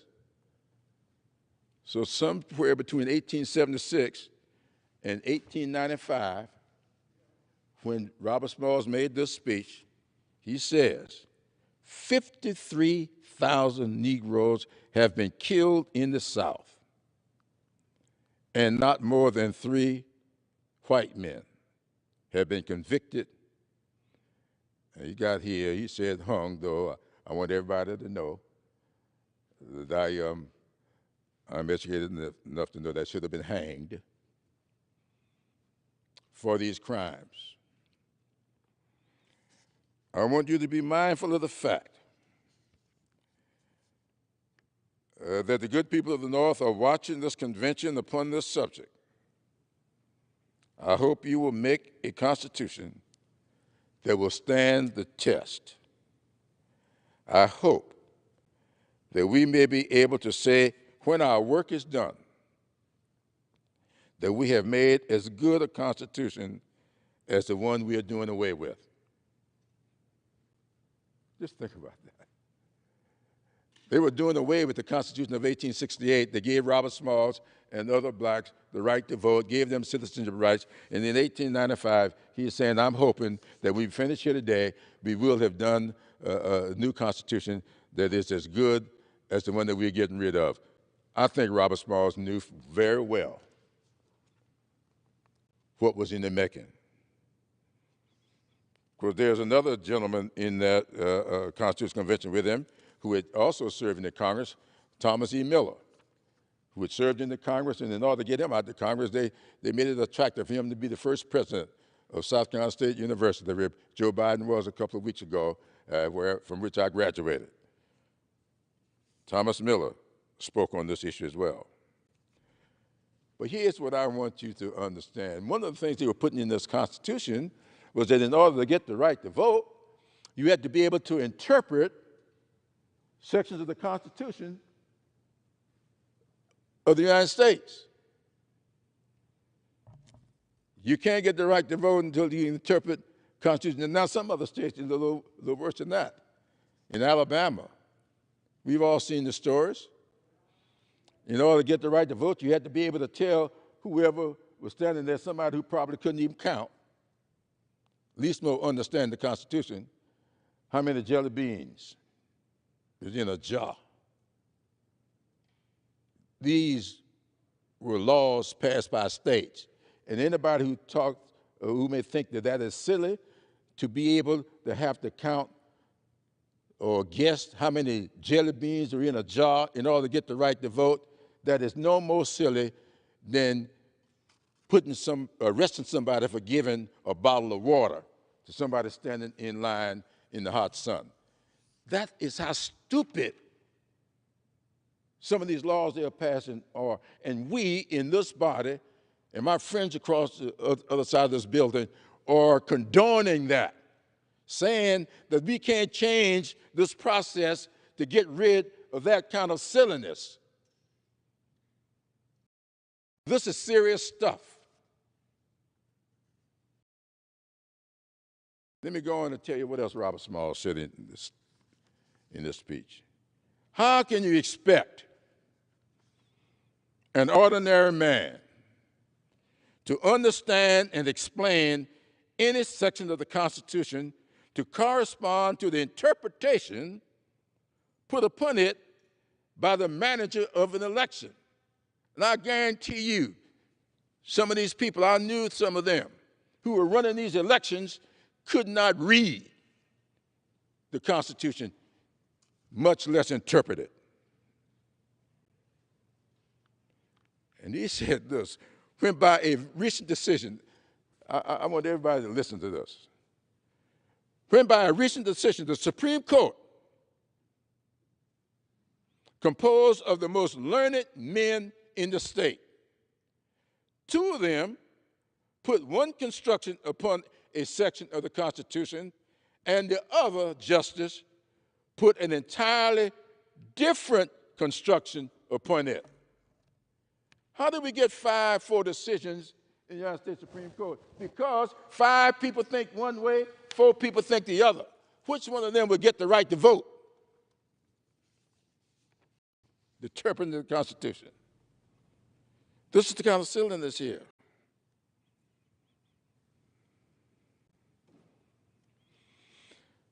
To embody such a provision in the election law would be to mean that every white man would interpret it all right and every Negro would interpret it wrong.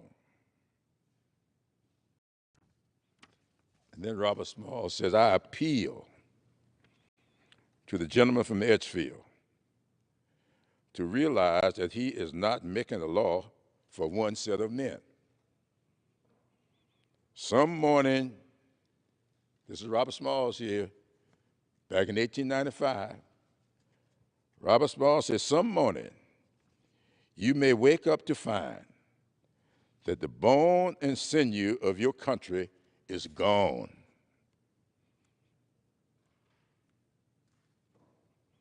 I tell you that the Negro is the bone and sinew of your country, and you cannot do without him. I do not believe you want to get rid of the Negro, else why did you impose a high tax on immigration agents who might come to help them leave? That's very insightful. Very insightful. Now, Thomas Miller, who had also served in Congress, and I just said became the first president of South Carolina State, Thomas Miller was a free-born attorney. He was a college graduate. And as I said, he too had served in the Congress. And in the 1895 convention, as I told you earlier, in 1868, the majority of the delegates were black. In the 1895 convention, 6 blacks. Only 6. Thomas Miller was one of the 6. Thomas Miller told the convention, condemned Reconstruction political corruption, but had not found voice eloquent enough, nor pen exact enough to mention those imperishable gifts bestowed upon South Carolina by Negro legislators. That's what he said. He said that we were 8 years in power. We have built schoolhouses, established charitable institutions, built and maintained the penitentiary system, provided for the education of the deaf. That's a colloquial term that's not used in most times. So the deaf and mute. You can imagine what other words there. And rebuilt the jails and courthouses. In short, he says, we had reconstructed the state. Now, the reason I point this out to you is because it was a majority black legislature in South Carolina that passed the law that provided for free public education for everybody. The little old state of South Carolina was the first state in the Union to provide for free public education for everybody. Until that time, throughout the South, they only the elite were provided education. And as I said here, the school, the penitentiary system, the most modern penal system, had been created in South Carolina by a majority black legislature. The school to educate the deaf and mute, done by a majority black legislator. And that's what Thomas Miller was talking about. Now, I want to say something about what Robert Smalls had to say about waking up and finding that the law you pass, this is what it meant for me, may one day apply to you. We just saw that last year. In January,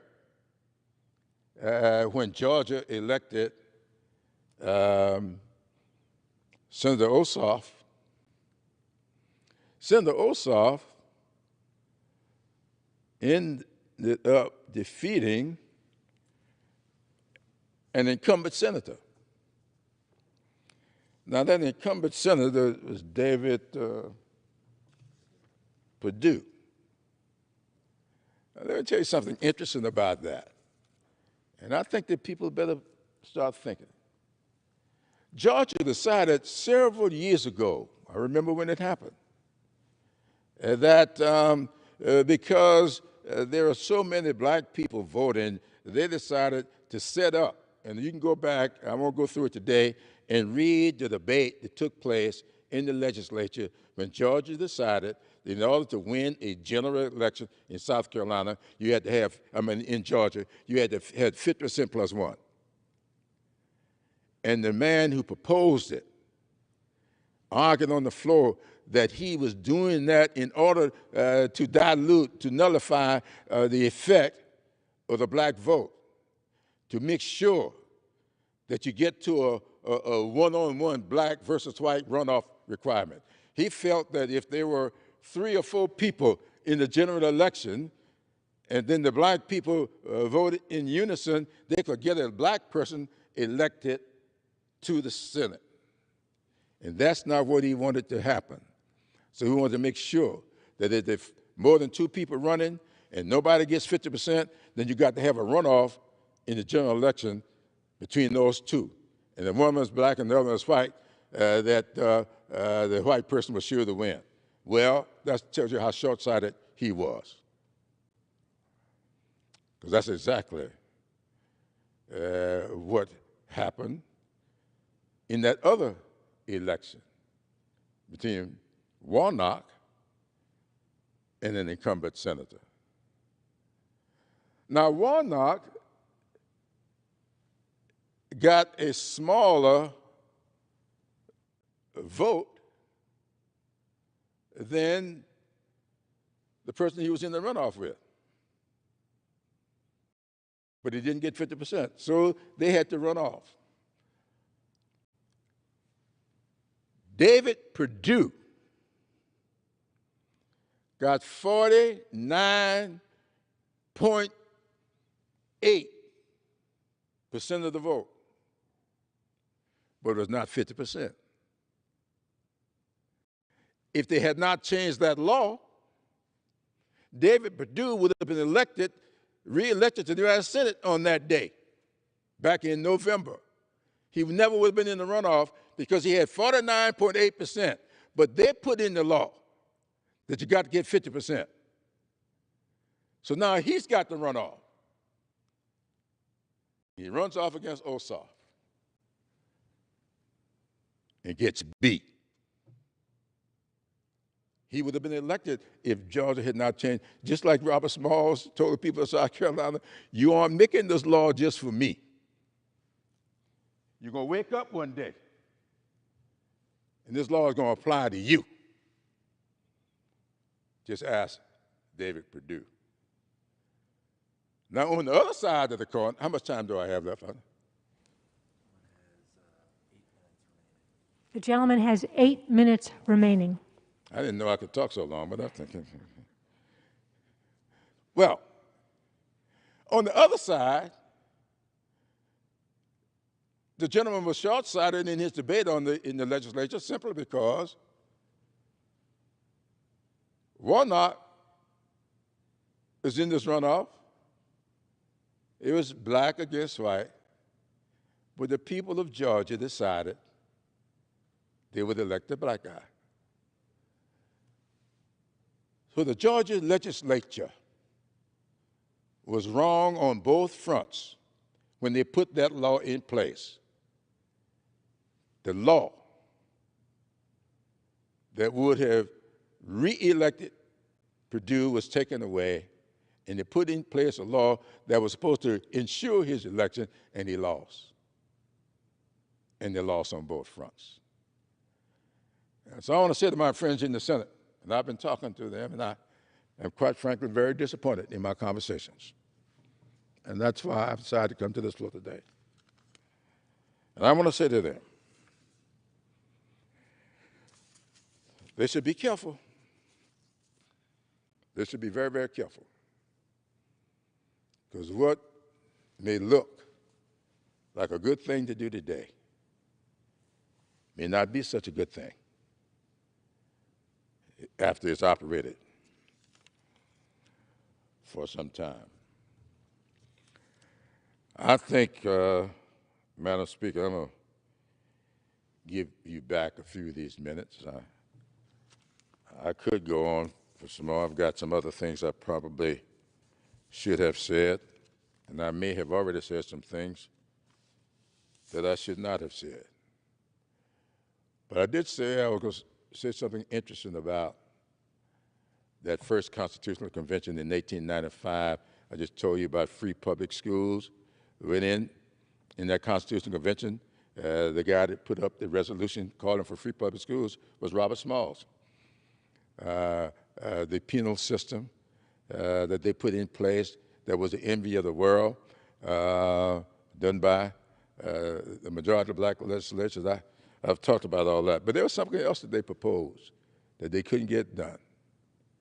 They proposed in 1868 at that convention, a majority of black people tried to give the vote to women in 1868.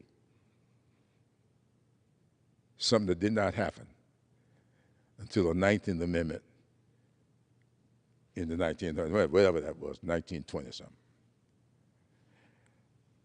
Just to let you know that skin color has nothing to do with the extent of progressive ideas, of what we might call enlightened thought.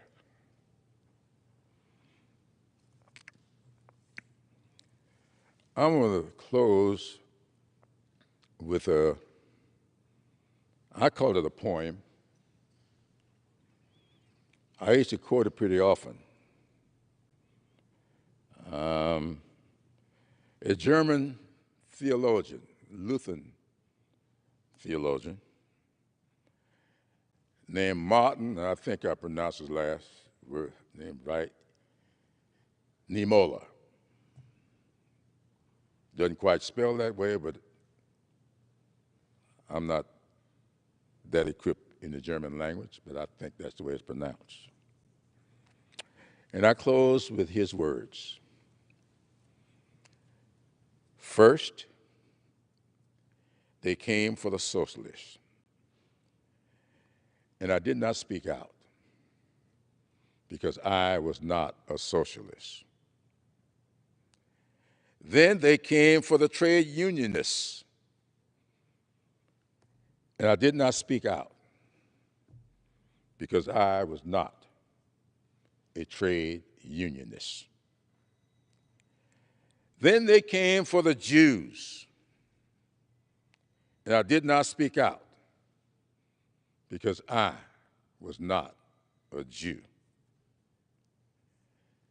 Then they came for me, and there was no one left to speak for me. Madam Speaker, I yield back.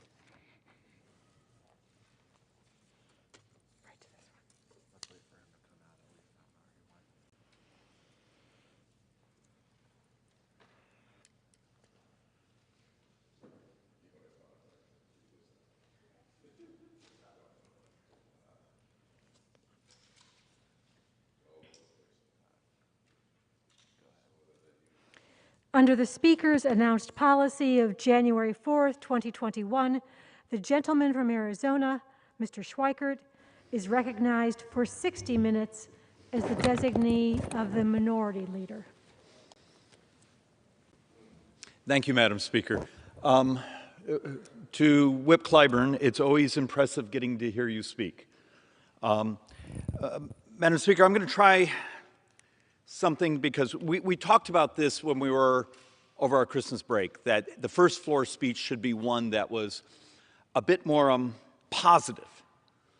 And as we started to work through a number of what the story we wanted to tell and show of some of the good things happening in the country, I came to a conclusion. I'm going to have to, on a number of these, walk through how I believe the left's policies, and maybe not intentionally, but are actually really causing harm to things that are really good for America, good for the world, good for everyone here. And so one of the things I'm going to do is sort of walk through some really neat technologies and things that accomplish much of the good we want, and then sort of talk through a little bit of the policies that are being adopted here or promoted here that actually will screw it up. So let's actually talk through, just before the Christmas break, we did a floor presentation because there was an article out that there's substantially been a cure. It was only one individual, but it was a proof of concept cure for type 1 diabetes. They basically took a stem cell, turned it into an isolate cell, re-injected the isolate cell. Isolate cells produce insulin, and it was a cure. It worked. Now, obviously, we've all had our heart broken over the years when we think that there's a medical breakthrough, but this one's been being worked on for a decade. Found another article, another research team, which actually took a blood and then using some hormones, took those blood cells, drove them back to functionally being a T cell, and then took the T cell and directed it back to being an islet cell, an insulin-producing cell. Why is this important? Well, that first article we talked about saying this is a miracle. We now know how to cure type 1 diabetes. The problem was that one was going to require anti-rejection drugs. This methodology doesn't. You can cure type 1 diabetes and the individual because you did it from their blood. So this is wonderful. But my reason for starting with this is if you dig through the paper and some of the comments and some of the smart people that fixate on this, they start to say this is also a path for many of our brothers and sisters who suffer type 2 diabetes. And why do we care so much about ultimately curing type 2 diabetes? Is first off, this is actually a separation, and I think it's more because no one has really presented this to my brothers and sisters on the left. When we have the discussion in the Ways and Means Committee about how to help populations, my tribal populations, many members here, they're urban minority populations that have overwhelmingly suffered with diabetes, there becomes this conversation, we're going to build more medical clinics. When you head that direction, what you're basically selling is that you're going to help Americans live with their misery. And what I'm trying to drill into this place is let's move to cures, because the cure is the most honorable, loving, caring, and also the most effective things we can do. Remember, and it's going to be my last couple boards, in about 29 years, CBO says we're going to have $112 trillion of borrowed money, and that was on last year's calculation. In current dollars, publicly borrowed, $112 trillion of borrowing. About 75% of that borrowing was just the shortfall in Medicare. We know 31% of Medicare spending is just diabetes. Cure diabetes and type 2. And look, it's complex. You have to be willing to actually change incentives on what we eat, what we grow, what is produced in food, how we deliver nutritional support. And now that we actually have a way to help or looks like we're going to have a way to help our brothers and sisters deal with their autoimmune rejection and go back to producing insulin again, turns out if it's true that that path could be one of the most effective things ever in actually U.S. sovereign debt, but also ending misery. Except we have a small problem, and we're going to get to that. I'm going to show you as we walk through this where Democrat policies actually will stillborn many of these technologies that end the suffering and also have these amazing impacts of making people's lives better, healthier, and actually having a real effect on this crazy amount of borrowing. My calculation from last month is we're borrowing about $47,000 every second. Every second. And as the next decade comes, that number goes up dramatically. If you care about people's retirement security, my little girl's economic future, that should be the fixation here. And you can take it on by doing good things. It's not cut and slashing programs. It's dealing with the drivers of that debt. And it turns out healthcare costs are the primary driver of that debt. So I did this slide just because, A, I thought it was cute, but it also helps us sort of think of where we are technology-wise. Yes, that is a group of kittens sitting in a Starlink dish because it was warm, and everyone likes pictures of kittens. But it was more the point. Even today, I believe there was another Falcon 9 rocket sent up into space to distribute a bunch more of these low Earth orbiting Wi-Fi satellites, broadband satellites. If you take a step backwards and look at the budget that the Democrats promulgated for broadband, and then take a realization, hey, all of North America actually has broadband. The difference is it's not a wire, it's a satellite dish. So, and yes, the kittens are cute, but thinking through, so my tribal communities in Arizona that may be in the middle of nowhere, you know, a chapter house up in the Navajo reservation, they have broadband. They've been waiting for that broadband for decades, and this place keeps promising that we're going to run a piece of fiber, a piece of wire out there. Forgive my language, screw that. Put up the satellite dish, the small satellite dishes that are just a little larger than some of the big dinner plates. They have broadband, and it would cost a fraction of what we're spending. But that would be actually having this place read about technology, encouraging our staff to pay attention to what's happening in the scientific world, instead of this place sounding like we're debating from the 1990s. I mean, how much of what goes behind these microphones is functionally decades out of date, rhetorically, technology-wise? It's just very, very frustrating. So one of my personal fixations, and we're going to talk about things like the Democrats' H.R. 3, their approach to health care. There is a revolution happening, and it's called personalized medicine. We are about to, actually, it's not about to, it's happened. Disease, and I beg people to sort of think about this conceptually. Disease is about to become a software problem. Stop and think about that. But what we've learned on stem cell, messenger RNA, some of the derivatives of messenger RNA, the fact of the matter is the cancer you have, the heart disease you have, the virus you have, even now the bacteria you may have in your bloodstream. By using the new technology, we are turning cures, but cures are functionally almost a software problem. We code it, we understand the DNA, we produce a cure. But yet, the vision of the legislation where the left says, well, we're going to control pharmaceutical prices, crushes the very innovation that's about to cure people, and it turns out those cures are the thing that crashes the price of healthcare, because 5% of our brothers and sisters, 5% of our brothers and sisters who have chronic conditions, chronic diseases, chronic ailments, are the majority of our healthcare spending.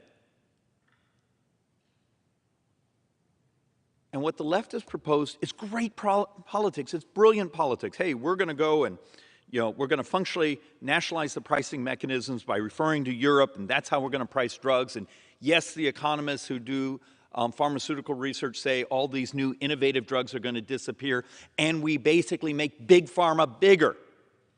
Because what you've done is you've crushed the capital stack for the innovative cures, and you take those that are the maintenance drugs, the things that maintain our misery, and you incentivize them just to make tweaks, to maybe make them a little better, to extend their patents. And that's actually the outcome of the left's approach on healthcare.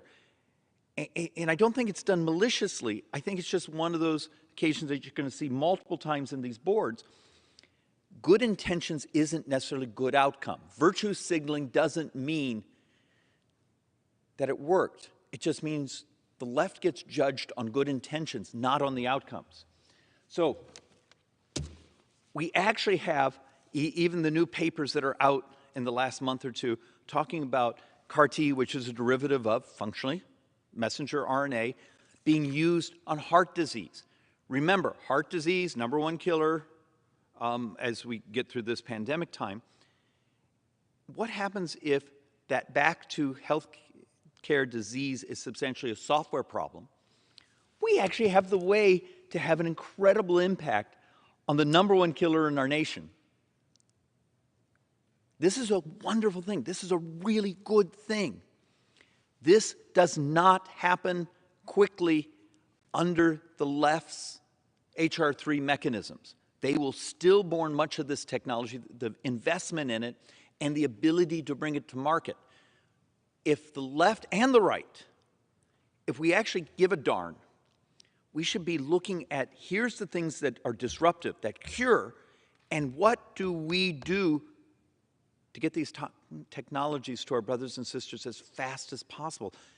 If it's true, and there's now been multiple research papers on this, and they're heading trying to now commercialize it, that the ability for this to deal with the proteins that cause some of the heart damage, allowing the heart to heal, and that it's really incredibly effective.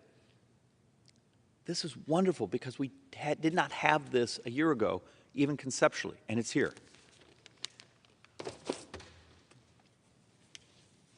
What happens if I come to you and say, well, we've just learned on how to do editing of small snippets of genetic code, we can end sickle cell anemia. Well, this is working.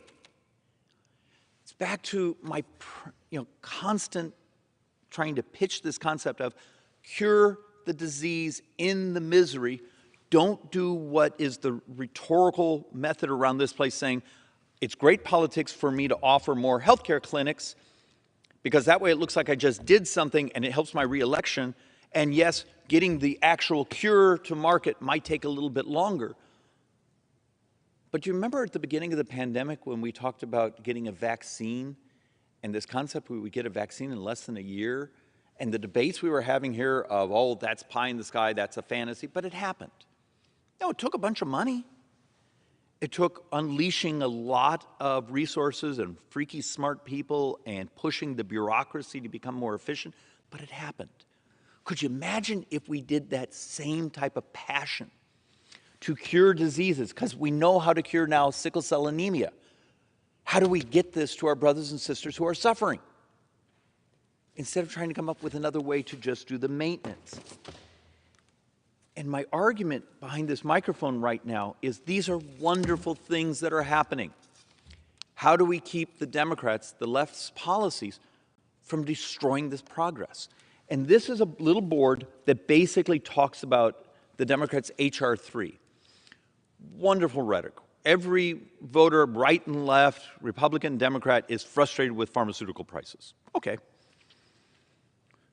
But do they understand that the mechanism being proposed by the left, basically the economists tell us that there's dozens and dozens of cures that are really expensive. Remember, many of these cures take billions and billions and billions of dollars of research just to get them to market, and a substantial number of them, majority, fail.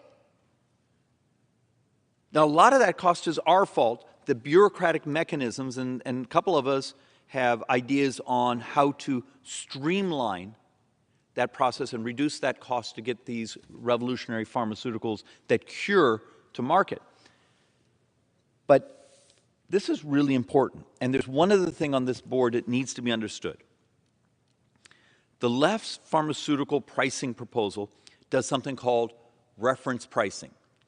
They reach over to Europe, take a handful of countries there that actually have what they think of it as a formula that says quality life years. So if this drug costs more than a certain amount of money for an additional quality life year, they don't buy it. And there's countries over there that have pricing like, I think what Great Britain was 38,000, equivalent to $38,000 US dollars, that if the drug costs more than that, you can't get it. That will reduce drug prices. It'll also kill a whole bunch of people. And it will end the resources for the cures that come in the future. There's other ways to get there without crushing small pharma. That's basically the way that you make big pharma less big, because you cure the very disease that the book of business over here makes money on by maintaining. This isn't hard economics, it's just math. And I accept this place is a math-free zone. But the math is the math. There are good things happening. We just have to stop much of the Democrats' policies, which are crushing these opportunities, because, look, it's great politics. The rhetoric is great politics. It's crappy economics. And I want to give you another simple example, and this one's more maybe closer to home from being from Arizona. A couple of weeks ago, a big rig tractor trailer drove, I believe it was on I-10 in Arizona, and drove a fairly substantial distance completely autonomously. No driver at all, completely autonomously. Well, think about that. Let's take a step. Didn't we hear President Biden, what was it, a few weeks ago, talk about the supply chain? We don't have enough truck drivers. We're going to fix this. We're going to make it so goods can make it to the warehouses where they can be value added, the manufacturing, the store shelves. And this was part of it, because the United States, one of our greatest difficulties is our demographics. The reality, we're getting much older very fast. I mean, it's just, what is it? The mean truck driver is somewhere in the mid-50s. This is part of the solution. Okay, this is wonderful. How much of this place is really fixated on a combination of the resources, but it's also the regulatory, the litigation, the liability standards to make this happen so it helps solve the transportation of goods here in the country? That's wonderful. Except one small problem. Then the Democrats in their infrastructure bill slip in a wonderful little section, because remember, this is a supply chain. So the container comes off the ship, goes to the stack, goes to the truck now, we now have the autonomous technology, it's starting to work. So what did the Democrats slip into their infrastructure bill? Making it so you can't automate the port. So they, once again, sold out to the union because, well, hell, that's who writes them checks.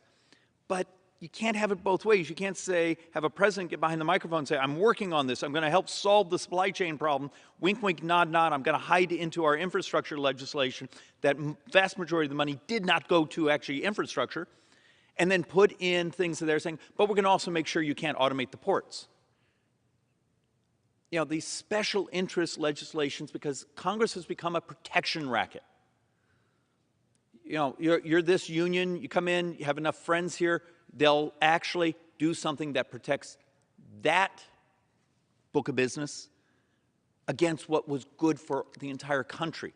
And so all this technology, it's about to help us deal with our worker shortage, our supply chain shortage, actually gets stymied because the left basically says, the union's more important than the rest of the country. Let's make sure we make it so you can't make our ports more efficient. That's a classic example of good things were happening. And the technology isn't Republican or Democrat. But you got to make it so it comes together. And the left constantly selling out to their special interests basically crushes what is the very things that create the productivity that we desperately need for the future of this country. Because remember, growth is moral. Growth makes the poor a lot less poor.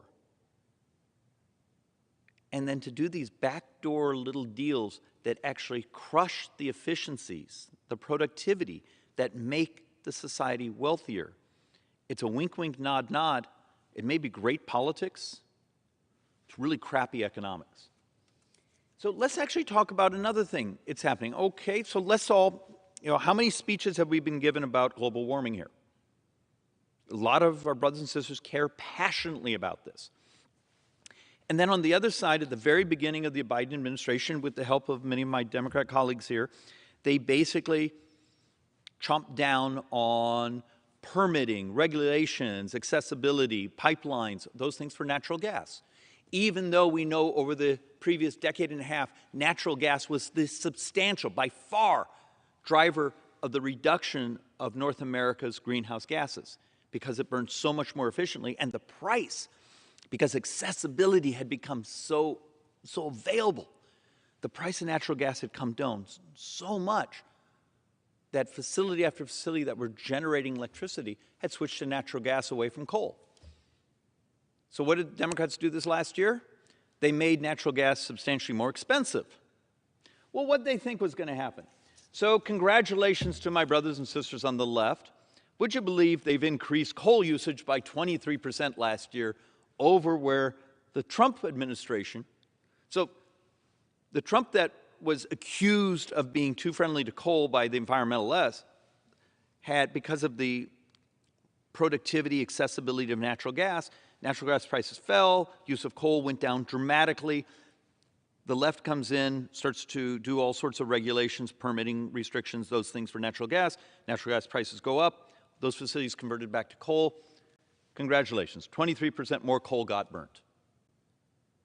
It's just, once again, a simple example. If you don't do basic math, it's great rhetoric. Come behind the microphones. Tell us about how much you care about the environment, and then screw up the economics so much that this nation actually, over the next few years, greenhouse gas-wise, is about to get dirtier.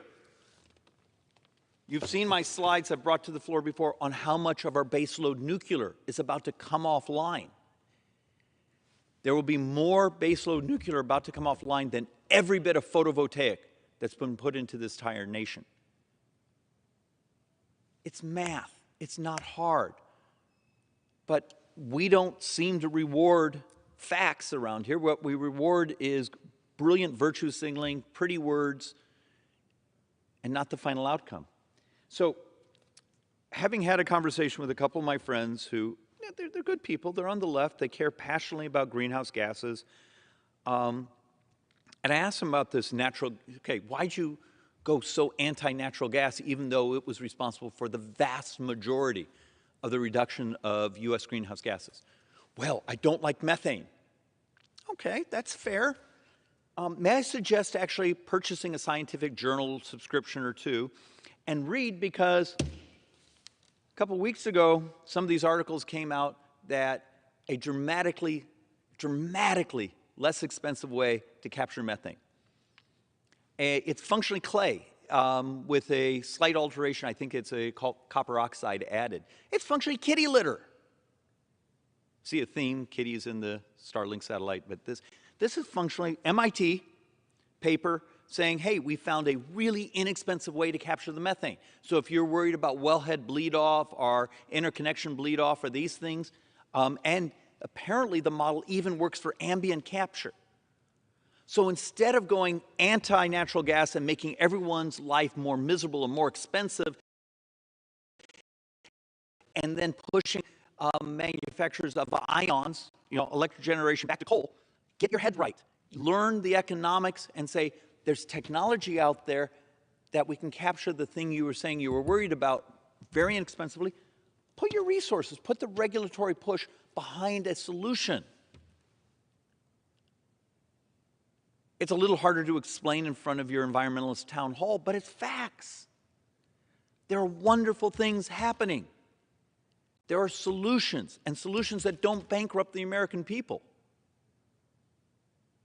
It just requires this place stop sounding like it's the 1990s policy-wise. And understand, this is one of my biggest frustrations around here.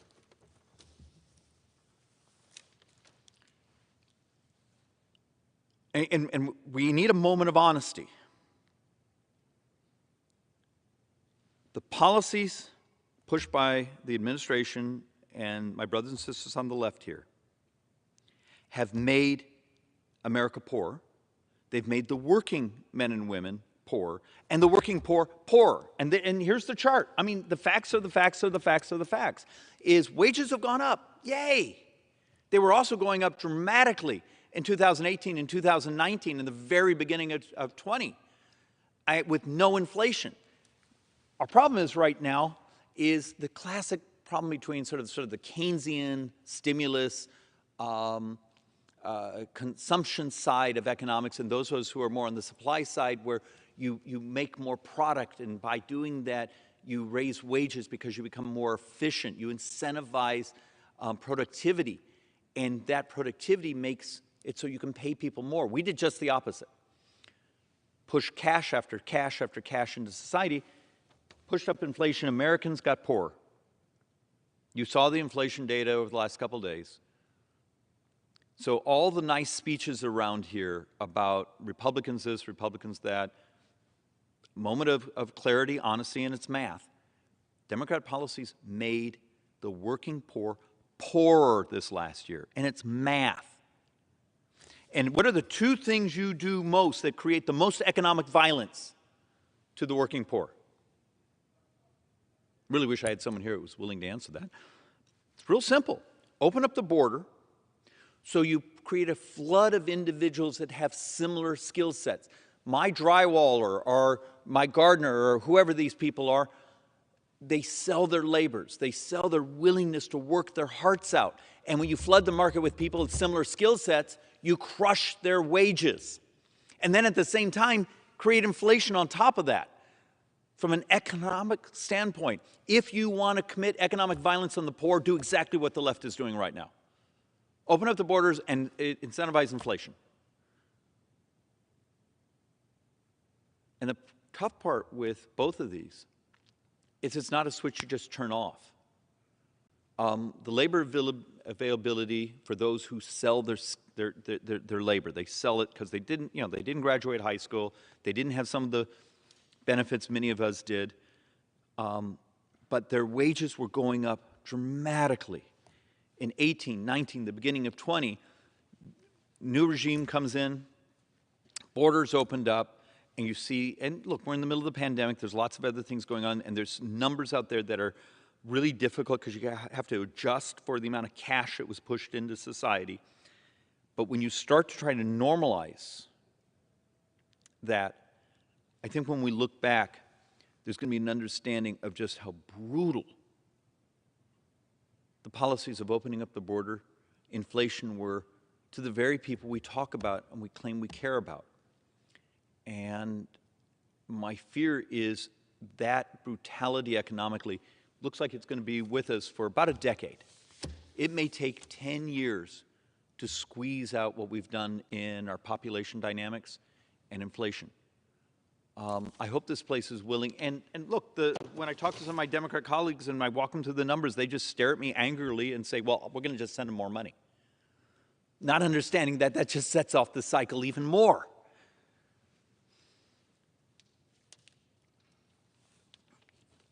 I threw this one in because I think this is actually something we should all just be hopeful. We now have actually an antiviral for in the pandemic. We have the Pfizer pill that I believe Merck has one, but the Pfizer is remarkably effective. So if you have a home COVID test and can actually take an antiviral pill at home, you ain't got to take a number of them. Should you still have a declaration of a pandemic? And my reason is go back to the discussions we had when this began, when the pandemic was declared. This has been a miserable thing for everyone to go through. but it was always, we're doing this because our emergency rooms are going to be full. We won't have enough ventilators. We don't have therapeutics. Well, now we have therapeutics where you can take it at home. You can identify the virus at home.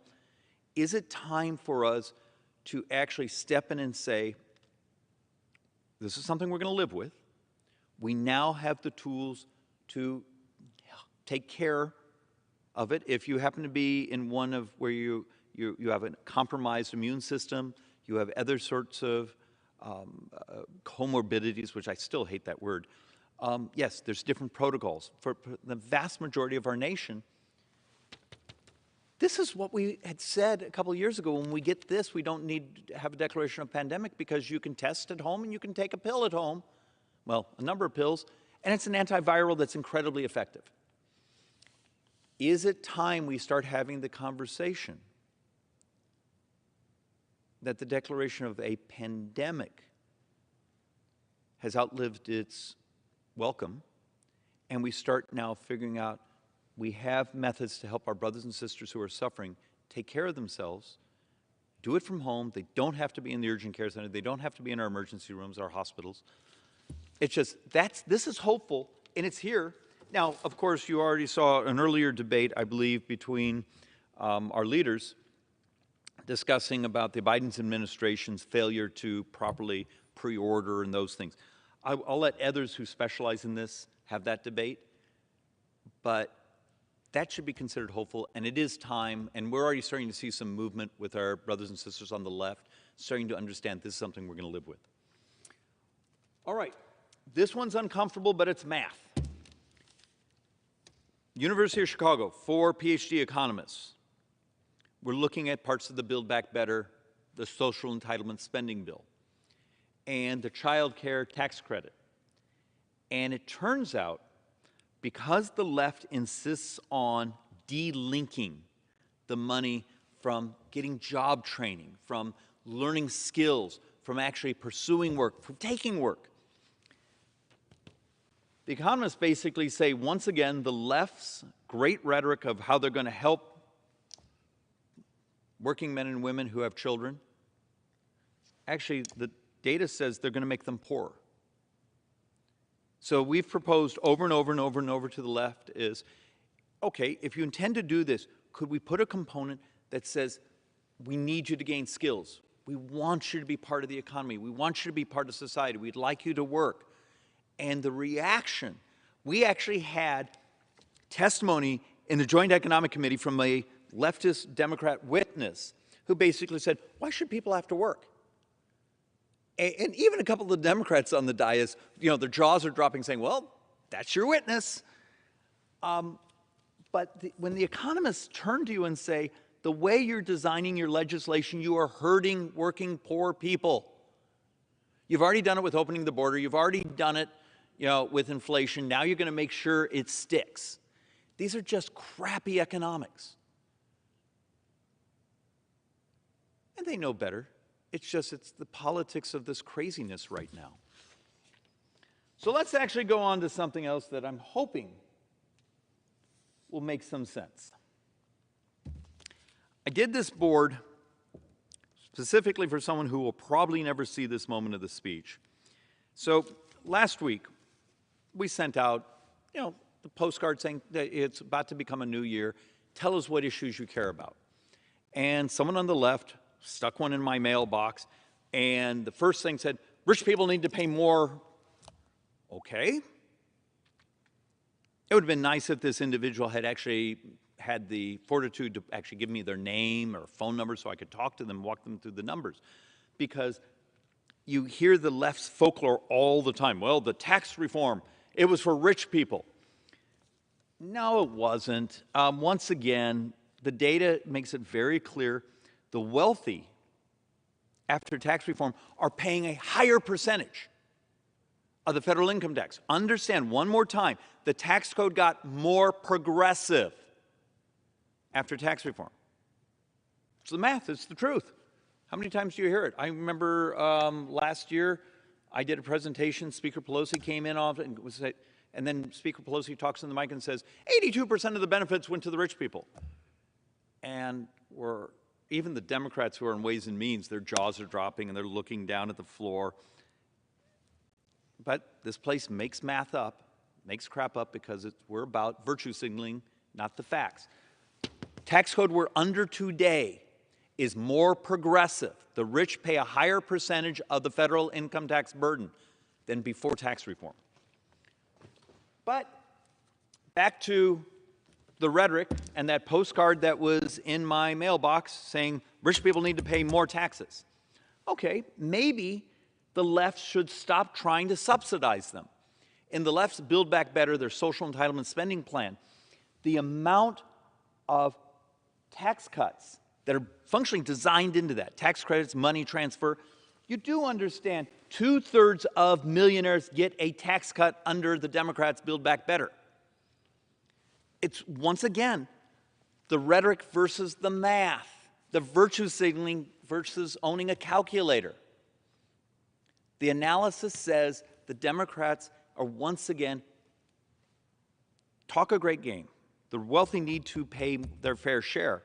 And then they turn around and do legislation that actually subsidizes the rich. A few months ago, we did a presentation here and said if government really needs another $1 trillion, okay, if that's the argument coming from the left, stop subsidizing the rich. We came here with a series of boards that showed almost $1.4 trillion over 10 years, and I'm talking the really rich, the subsidies that are built in. And you could just hear, what's the colloquialism? Crickets. Because if you actually look at the wealthiest zip codes in the nation, they're actually represented by people on the left. So just a couple of these more to sort of help walk through. We all know the Democrats' passion for state and local tax deductions, and it goes up and down in their negotiations. But once again, and to Bernie Sanders' credit, he actually told the truth on this, it's a tax cut for the really, really, really rich, when the vast majority of the money goes to people making $1 million or more. But how many times have we read in the political press that a number of our Democrat brothers and sisters here won't let the legislation become law unless they get these tax cuts for their rich taxpayers? Okay. Then stop sticking a postcard in my mailbox without your name on it saying tax the rich more, but being part of, obviously, a political party that wants to either subsidize the rich, hand them tax credits, or hand them money. You can't, it's just fascinating. We work in a place that the words don't match the facts. And this was one of my favorite things, is in Ways and Means, when we were grinding through the Democrats' Build Back Better bill, we actually did some simple math. Once again, we actually tried to read part of it. So you make $800,000 a year. Your family makes $800,000 a year. Built into that legislation was $118,000 of tax credits for a family making $800,000 a year. Buy the right Tesla, buy the right battery wall, buy the right solar panels. That's their version of taxing the rich, getting the wealthy to pay their fair share? Or is it their version of, hey, we're going to subsidize the people that finance our campaigns, and oh, by the way, these are their constituents? So back once again, what is the greatest threat to our republic? Besides all the craziness here and the shiny objects and the debate of the day that will change tomorrow, the sense of indignation, people will walk behind these microphones, I'm going to argue it's the next two boards. This year, 77% of all the spending is mandatory. It's functionally a formula. It's the Social Security. It's Medicare. It's 10% is defense. 13% is everything else. When you and I go home, and if I'm in front of a Republican audience, it's often, oh, you got to get rid of waste and fraud. You got to get rid of foreign aid. Get in front of a leftist audience, well, it's defense. It's, but no, it's demographics. The vast majority of this here is functionally demographics. Demographics, getting old, is not Republican or Democrat. But yet, even last night, you saw more legislation being pushed by the Democrats that expand these mandatory portions. And this is based on a year ago's CBO report, but functioning 29 years. You have $112 trillion of publicly borrowed money. So that's not borrowing from trust funds. And it's on today's dollars. This isn't inflated dollars in the future. This is as if that's like 205% of projected GDP. The majority of it is the shortfalls in Medicare, then Social Security. The rest of the budget's in balance.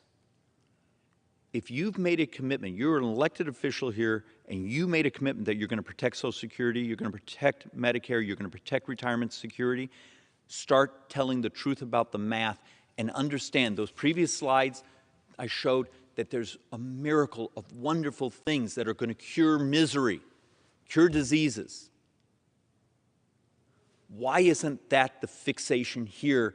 Is we're going to actually fix the things that create this incredible amount of debt.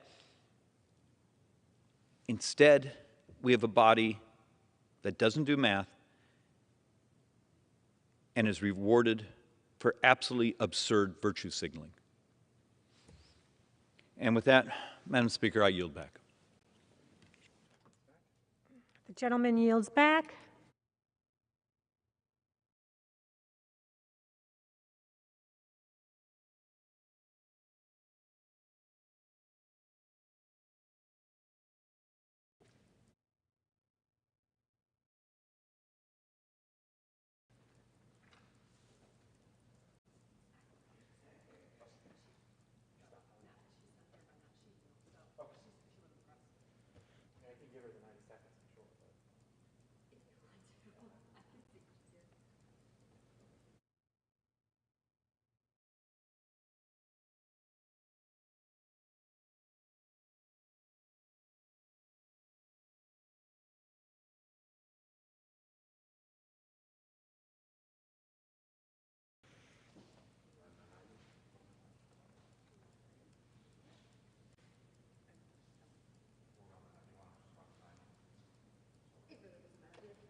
Pursuant to Section 11B of House Resolution 188, the House stands adjourned until 11 a.m.